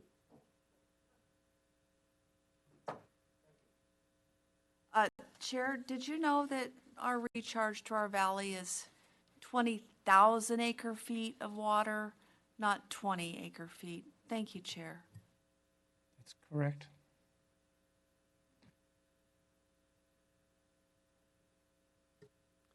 John Bosta, B-O-S-T-A. First and foremost, you must restrict this project that is going on private property. In Amargosa, the tax rate was over $1 million a year. Once they got the solar project in, they went to the state and got a 55% rebatement. That hurt the town of Amargosa $63,000 on this year's budget, $39,000 on our library budget. Now, you ask, what are the taxes? The taxes, if this project is similar to the project in Amargosa Valley, the taxes was over $1 million a year. It would have been the biggest tax thing. It took 5 years to get into our community before they finally were able to build it. They also destroyed the road, and they had to be restricted to the road of Anvil Road. And we ended up they had to pave Anvil Road the full 5 miles. The thing you need to do as a town board is you need to look at what roads these people will use, restrict them to those roads only for their construction. Make sure that you put in a caveat that they cannot go to the state and ask for a tax rebatement, because if they do, it will hurt your budget by 55%, and you will dream that these taxes are coming in, and they'll go to the state and get a tax rebate. They never even came back to the local community to say that they were asking for a tax rebate. Be very, very careful of approving this project as a town. Make sure that you put in the caveats of protecting the roads that they use for construction, because the construction totally destroyed the road of Anvil. Sure did. They then went for a tax rebate. Make a stipulation that if they put this project in on private property, they will pay the full taxes like any other taxpayer in the town of Pahrump. Thank you. It's his hearing aid thing.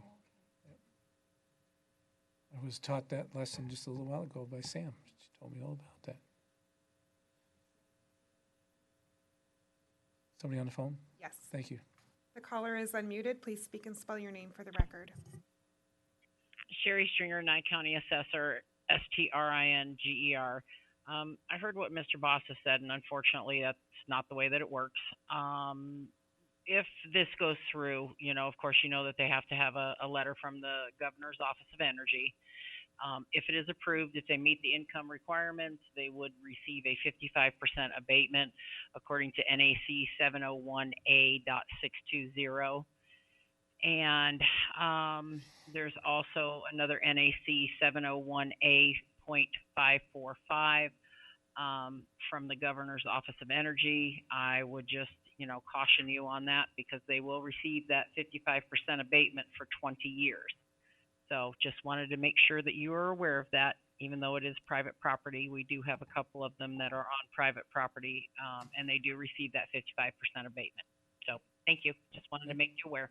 We've had this discussion before. Yep. Okay. Thank you. Appreciate that. Mm-hmm. So, any more public comment on the phone? No, Chair. I am going to Tonopah. Any public comment? I'm going to close public comment. All right, Chair, I'd like to make a motion to provide a letter of support for the proposed project to Consolidated Edison Development, Inc. And that letter of support should also, I'm not gonna leave it at that. I'll let us handle that at development agreement. So you're making a motion for a letter of support, and then we'll add whatever we want to the letter of support? Is that what we're? No, I didn't mean that. My motion was to go ahead and sign this letter of support as written, because we have all of these other mechanisms in place when it gets past the town of Pahrump for the SUP, for the development agreement, for the public to be made aware. And until we go through those steps, we don't know how everybody else feels about this. So I'd like to be able to see these individuals be able to go through those steps. Go to the public, go for an SUP, go to the RPC, and then eventually the Board of County Commissioners. And they won't get to step one without this letter.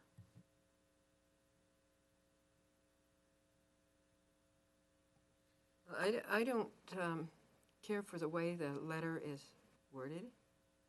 I don't mind looking into the project with them, but I don't think we should be recommending approval at this time. I think there should be a different, I think it needs to be reworded now, not after we've done it, and then maybe they may have a legal stance to come back and say, hey, you gave us a letter of recommendation, so based on that, we're going to sue you if we don't get our way. And I'm afraid it's this vague and it leaves the door wide open. I wouldn't have a problem if you reworded it as to giving them a letter to, So would you prefer, I'll let my motion stand, would you prefer that we draft a letter of support ourselves and then bring that letter of support back for future approval? not even support, but actually just recommending looking into it. Just recommending that that's what we're going to be doing with the public. We're going to be looking at all these different things. In order to follow what we've agreed to at one time, which we put onto a piece of paper called an ordinance, it says they have to get some kind of a statement out of the town boards. I mean, it's either an up or down. I mean, we don't have to approve anything, or we can approve something. The letter can be written after we make a decision here, which the decision can be, we'll write a letter and then we'll provide it to you. I mean, And I don't hate that, so I will withdraw my motion, and I'd like to hear what Director Wagner has to say. Yeah, I was just going to suggest, to go along with Donna's concerns and yours, you do draft a letter, and Chairman's right, it either is in opposition for or in support of, is the exact wording from the ordinance. But you recommend certain conditions to the Board of County Commissioners when it comes forward to them as an SUP. And the only other thing I wanted to point out is a development agreement. There is nothing in our code that for this particular situation to where we can condition an SUP to require a development agreement. it's a want. So it's a want. And that's where I feel it's best as a recommendation at this point to be included. Can we do something, just out of the spur of the moment here? Can we say, let's not approve this at this moment? Well, what we can do is make a recommendation to staff to write a proper letter, and we'll have the director probably put most of that together for us, even though he's going to hate me for that right this minute. But we'll put that letter together, bring it back to the board, and then make a decision at that point in time. I can support that. So, do you agree with that? Yeah, we could at that time make a letter to recommend approval based on the support of the neighbors, so or the neighborhood or the. Well, I don't know if we even have to make a motion to Anyways, this at all. It's just a thought for something you might want to put in there. I mean, and this is a learning process. This is the first one that's came for this type of project before any town board. You're just the lucky ones. So we'll get it ironed out. But So, Obviously, you know I'm looking right at you, right? And there's nobody behind you. So my point is we don't really have to approve this. We can give direction to staff to write that letter and then come back with a recommendation at the next meeting. Correct, but just for clarification, your agenda item talks of a letter of support, but the backup keeps using the word letter of recommendation. Correct. So it's Yep, we need to letter of make sure support is what we're you're in the talking same about. place. It is supposed to be a letter of support. So can't I make a motion to have a letter of support written by the regional planning director Staff.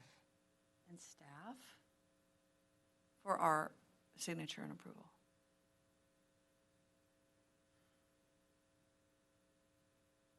Well, DA's saying yes. Do I have a Then you get to second? vote again, yeah. Do I have a second? I'll second it. Because everybody's not pushing any buttons. So I have a motion and a second. I've had public comment. I'll call for the question. Aye. Jabor's aye. Aye. Everybody's aye because I made the motion. I think Sam, that'll you work it okay? out a lot better. I know you're just really looking forward to this, Director Wagner. Go get 'em, buddy. You get to plow that ground that hasn't been plowed before. Thank you. Interesting, very interesting. Let's see, item number 21, I think.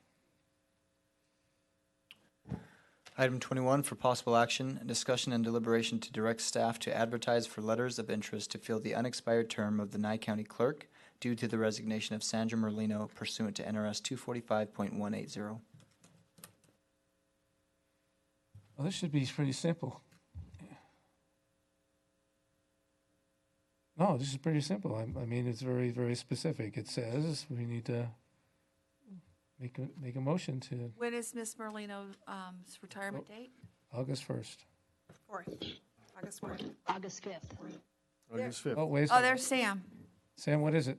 Yes, it's August 5th, Friday. 5th, Friday. Got August it. 5th. So, Mr. Chair, if I may. Good afternoon, Sam.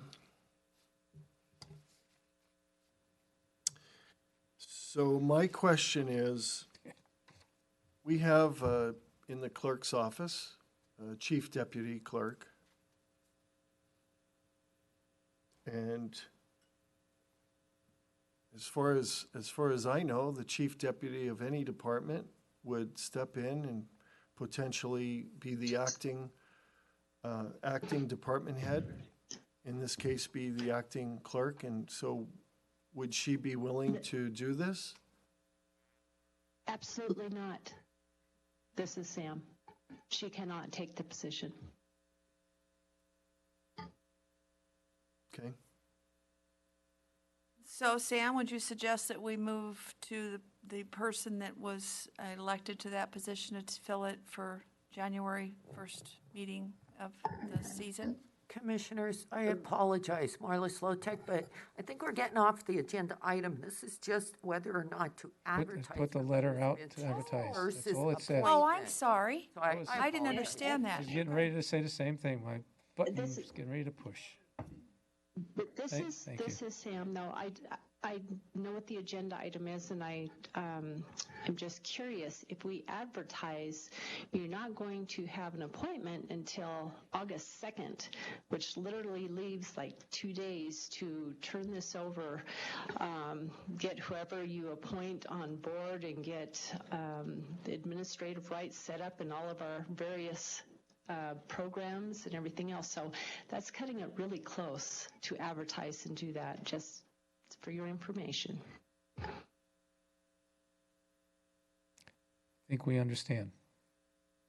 So it's a non-starter. We don't send out advertising. We're just going to need to appoint, my opinion.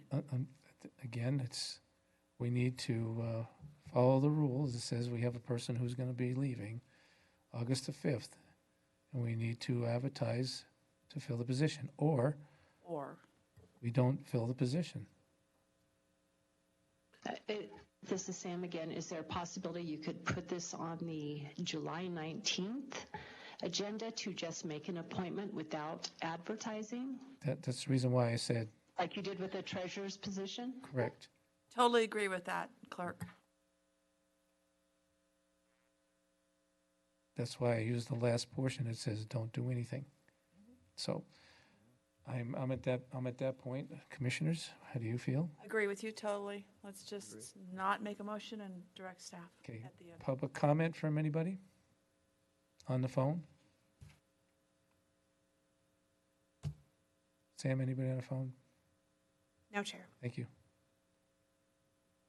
What was your name again, sir? My name is John Bosta. Thank you.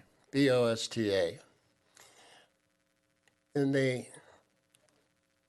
rumor mill and et cetera, they said the clerk has resigned. What letter of resignation are we talking about?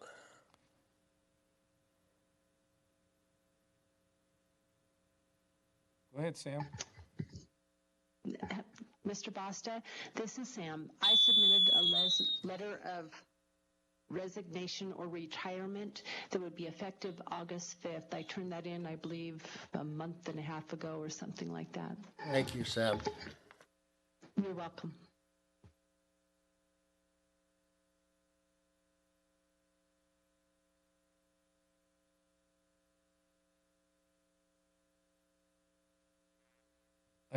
Item 22.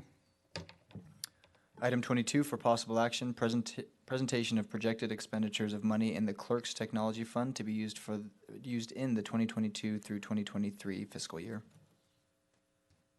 Hi, this is Sam again. As you know, this is not a large fund. I did not actually look to see how much was in there at this time. This last year, the only expenditures were some Adobe Pro licenses in order for my staff to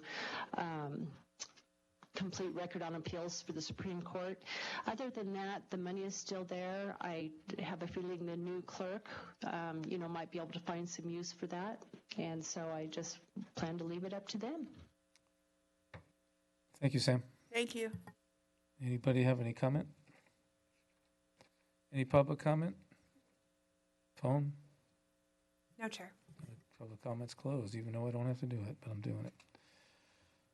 Okay, let's move on to 24. Item 24 for possible action, discussion and deliberation to 1, appoint 2 members to the Round Mountain Town Board due to a resignation from the following list of applicants: Christopher Phillips, Vicki Richardson, and Sarah Sweeney, or 2, re-advertise for the position, for the appointment. Commissioner Jabor. Yes, Mr. Chair, I move to appoint Christopher Phillips and Sarah Sweeney to the an expired term of until January 2023. Second. I have a motion, a second. Any public comment on this item? Phone? No, Chair. Tonopah? Not seeing anybody moving, so. All right, I close public comment, call for the question. Aye. Jabor's aye. Everybody's aye. I want to make sure that everybody understands. Aye. Commissioner Blundo's not here, so that's 4-4. 4-0. 4-1, excuse me. Item 25.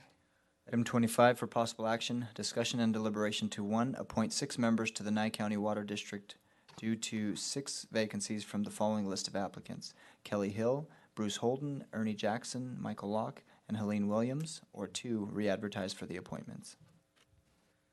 Mr. Chair, I'd like to appoint for the term to expire June 30th, 2024, Ernie Jackson, Helene Williams, Bruce Holden, and to appoint 1 resident from the area of Nye County other than Pahrump Valley Public at Large, expiring term also of June 30th, 2024, Michael Locke.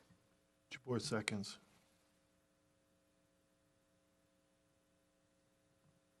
Can you repeat those? Yes, that would be on your list as follows: Bruce Holden, Ernie Jackson, Michael Locke, and Helene Williams. And that's all we can appoint because of where they fall. We can't do the other person. Second? A second? Yep, we got a second. I got a motion, I got a second. Oh, okay. I've got 2 seconds. I already seconded a long time ago. Oh, I didn't hear I that. like a lot of seconds, you know. You can have it, you can second. Any public comment on this item? On the phone? No, Chair. Tonopah? Crickets, just like here. Call for the question. Aye. Jabor's aye. Aye. 4-1. Thank you. 26. Item 26 for possible action, discussion and deliberation to 1, appoint 3 members to the Nye County Wildlife Management Advisory Board due to 3 expiring terms from the following list of applicants: Samuel Jeffrey Jr., Alan Lynn, Ryan Perchetti, and John Terrace, or 2 re-advertise for the appointment. Oh, boy. Mr. Chair, Sir. I move to appoint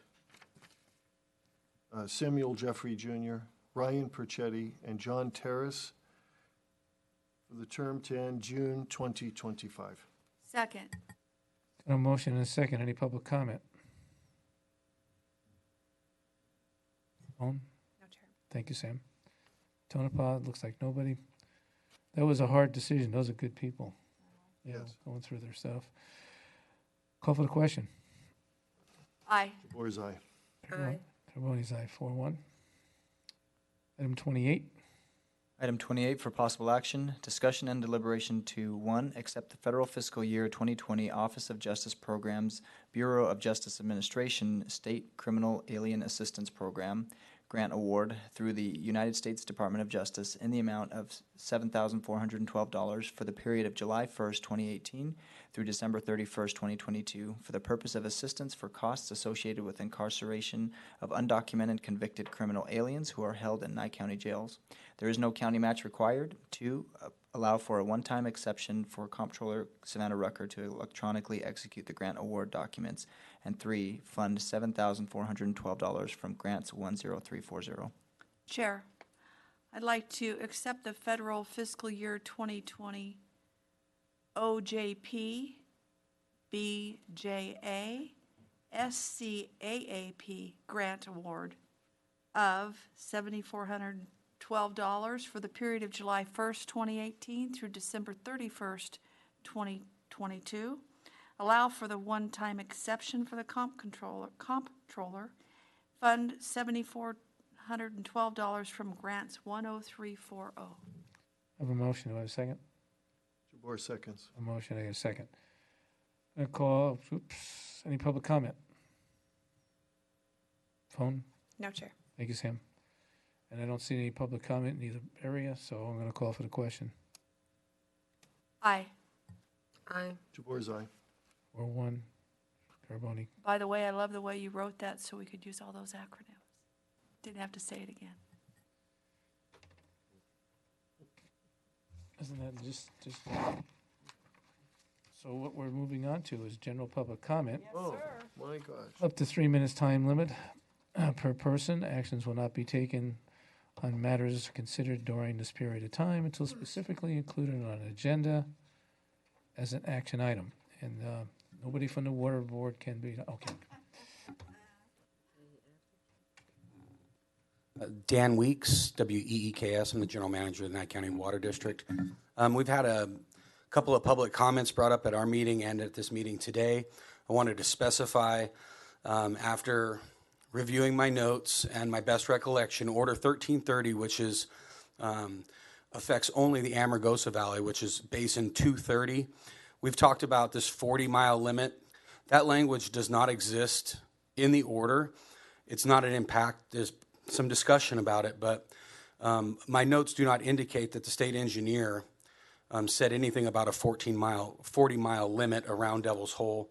And specifically, the language of Order 1330 specifically denotes Basin 230 in its impact zone. So the order of 1330 does not extend into Pahrump or any other areas other than specifically Amargosa, and that's my comment. Boy, I sure thank you for that. Thank you. So tired of that. Thank you. Anybody on the phone? Yes, Chair. The caller is unmuted. Please speak and spell your name for the record. Yes, Amy Nelson, Nelson. I just wanted to congratulate the commissioners that are going forward in November, and it seems like hopefully they get the nomination because they've done a really good job.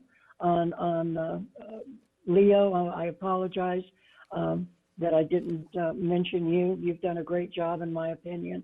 And Deborah, I want to thank you for the correction. Yes, it was 20,000 acre-feet of water, and I meant to say that, but I was thinking about 20 acre-feet of water being a very large amount of water, in my opinion. But congratulations to everybody, and thank you very much for another great meeting. Thank you. Thank you. John Bosta, BOSTA.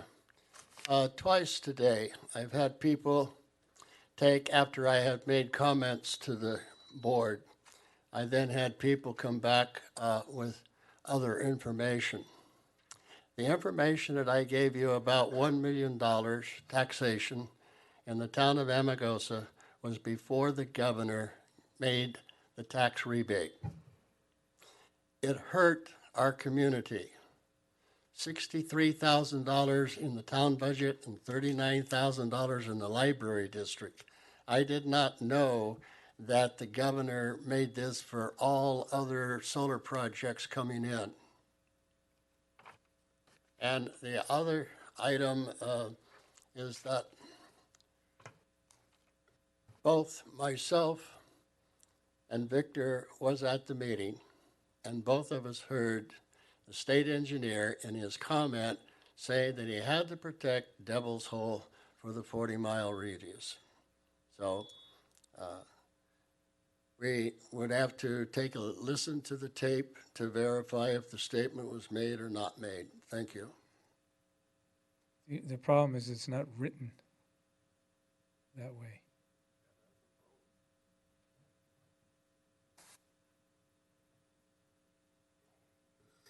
Victor Fuentes, FUE-NTES. Yes, the state engineer clearly said, and I respectfully disagree with Dunwich in this sense. He said that 1330 had the potential to affect water right 40-mile radius of the Devil Hole. That's what he said. And whosoever apply for water right around that mileage, their water right will be denied. The only water right going to be approved, it will be environmental water right. That's what he said. That's when I came unglued. When he said that, because it's not written in the paper. But sneakily, he's launching that language in there, maybe to see how people react. It could be. So he need to come to Pahrump. Yeah, he need to come here, and he need to face us, and he need to answer those questions and clarify what 1330 is about, because he did say that. It's going to affect, it has the potential to affect water right 40 miles radius of the Devil Hole. And whosoever apply, the water right will be denied. Only environmental purposes, water right will be approved. That's what he said. It's not on paper. Thank you. Thank you, sir. You on the phone, Sam? No, Chair. Thank you. I don't see anybody else coming forward for public comment. Oh, there is somebody. Go ahead there, Tonopah. Good afternoon. It's Misha Allen from UNR Extension, UNR Extension educator here in northern Nye County, here in Tonopah. And I just had a couple comments. One, I was really excited to hear all of this conversation and the presentations in regards to the renewable and energy projects that are going on. I'm looking for some connections with folks that are either has agriculture under solar panel projects, or if they're interested in ag under solar panels, or agriculture with mining. And then second, also just wanted to let you know that here in Tonopah, we were really excited to hear about the funds that were allocated for the child care programming here. We're still waiting for information on the requirements and specifications for those funds, and just wanted to volunteer if you're going to be gathering interested stakeholders that might be help put together those parameters, that I'm available for that as well. My email for the public is Misha, M as in Mary, ISHA at unr.edu. Thank you so much. Have a beautiful day. Thank you for that. Any other public comment? Sam? None on the phone. Thank you. I'm going to close general public comment and move into commissioner management comment. This is limited to announcements or a topic or issue proposed for future agendas or workshops. Chair, the only thing I had is we're having a special meeting tomorrow, and I really don't understand, Chair or Manager, why that couldn't have been under emergency items and why that couldn't have been handled today. And so I was hoping that we would revisit that next time, because I think it costs us a lot of money to have these meetings and have staff here to facilitate them.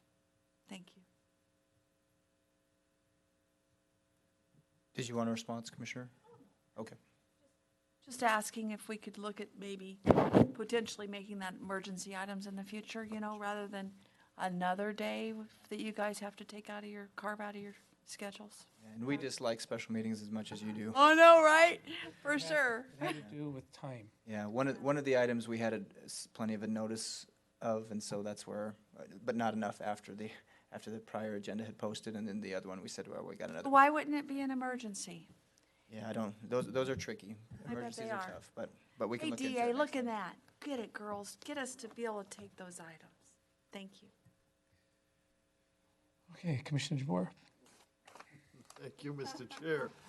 And thank you for that, Commissioner Yeah, I won't Strickland. be here. What time is the special meeting tomorrow? Who cares? I won't be here. Oh, It's 10 a.m. 10 a.m. Thank you. Be on the phone. Thank you. I will So, not. Who said? I heard a mouse say that, so. so I know that, thank you for being here today, the ones that are still here. You hung in there all day long. I know you'll be very disappointed. I was going to sing Happy Birthday to Leo, but he's not here, so I save you all from that punishment. Yeah, I won't be here to sing tomorrow. I thought we all signed this thing. Donna? And because our deputy DAs are here, I'm waiting for them to take a vacation, so I, You can really get away with some stuff. But don't forget to protect your children and conserve your water, and spay and neuter your pets. Thank you. Thank you, Commissioner. Commissioner Cox. Yeah. First of all, I'd like to thank Deborah for bringing up the issue on the Pahrump Town Board status, whatever. That's bothered me ever since we did it. And it's just one of those things that, I kept forgetting that we needed to talk about. And I learned to accept it. I don't know which it was, but thank you for bringing that up. And it was really nice to get it straightened out that quickly. And the other one was about the order. I believe you said it was Order 133. 1333. And I have it here somewhere, but I couldn't find it real quick. And the other day, the Supreme Court made a decision that says that a whole bunch of these agencies like EPA and et cetera cannot write laws or go beyond their means. And so I think that's going to maybe make a big difference on this order. It may not even exist in a while, so I wouldn't worry about it too much, because it may be an illegal order. So we'll see what comes of that. But I want you to keep that in mind if you're writing letters to anybody or anything, and let them know that we're all aware out here of the fact that all these nice changes are coming about, finally, starting to get America back again. Yeah. So that's basically all I have, is just a comment on that. And I think I'm done with everything else. Okay, again, I want to make sure that everybody understands we have one commissioner missing due to personal reasons. A couple of things. Commissioners, or actually county manager, we approved about $250,000 for cloud seeding. Can somebody tell me what the heck we did with that $250,000? That probably should be going to the Water Governing Board. So can we get some answers there?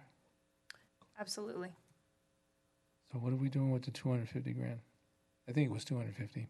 It was, and we believe we can fund it through ARPA under the clean water section of that policy, which we're still working on. Okay, And so that's probably the answer for the childcare too. Could be. So we approved it, but we didn't have the money. No, we have the money, but we haven't done anything with it. We have half of the ARPA funding to date. We're supposed to be getting the second half here in the next month or two. So yeah, the overarching plan for ARPA was approved, including this cloud seeding project, and so we're working on the policy to bring it back before the. We need rain really bad, really bad. So It worked. My point is that I don't think we can do anything with it. I think the Water Governing Board probably needs to be doing something with it. So do we need to bring that back to make a decision on it? No, I'm trying to write the policy in a manner that that way the board doesn't have to approve every single thing that's on that list, but it's kind of hard to write the verbiage so that it makes sense. But I am working on making this as easy as possible. I'm just, because I want to make sure we don't have to bring back another agenda item, since that's what we were talking about here. Okay. Just a little confusion. Again. I don't care who makes it rain as long as Yeah. somebody makes it rain. State engineer, I mean, the comment was made about the state engineer coming down here. I think, Manager, you've been working on something about getting the state engineer here, haven't you? Okay, so where are we with that?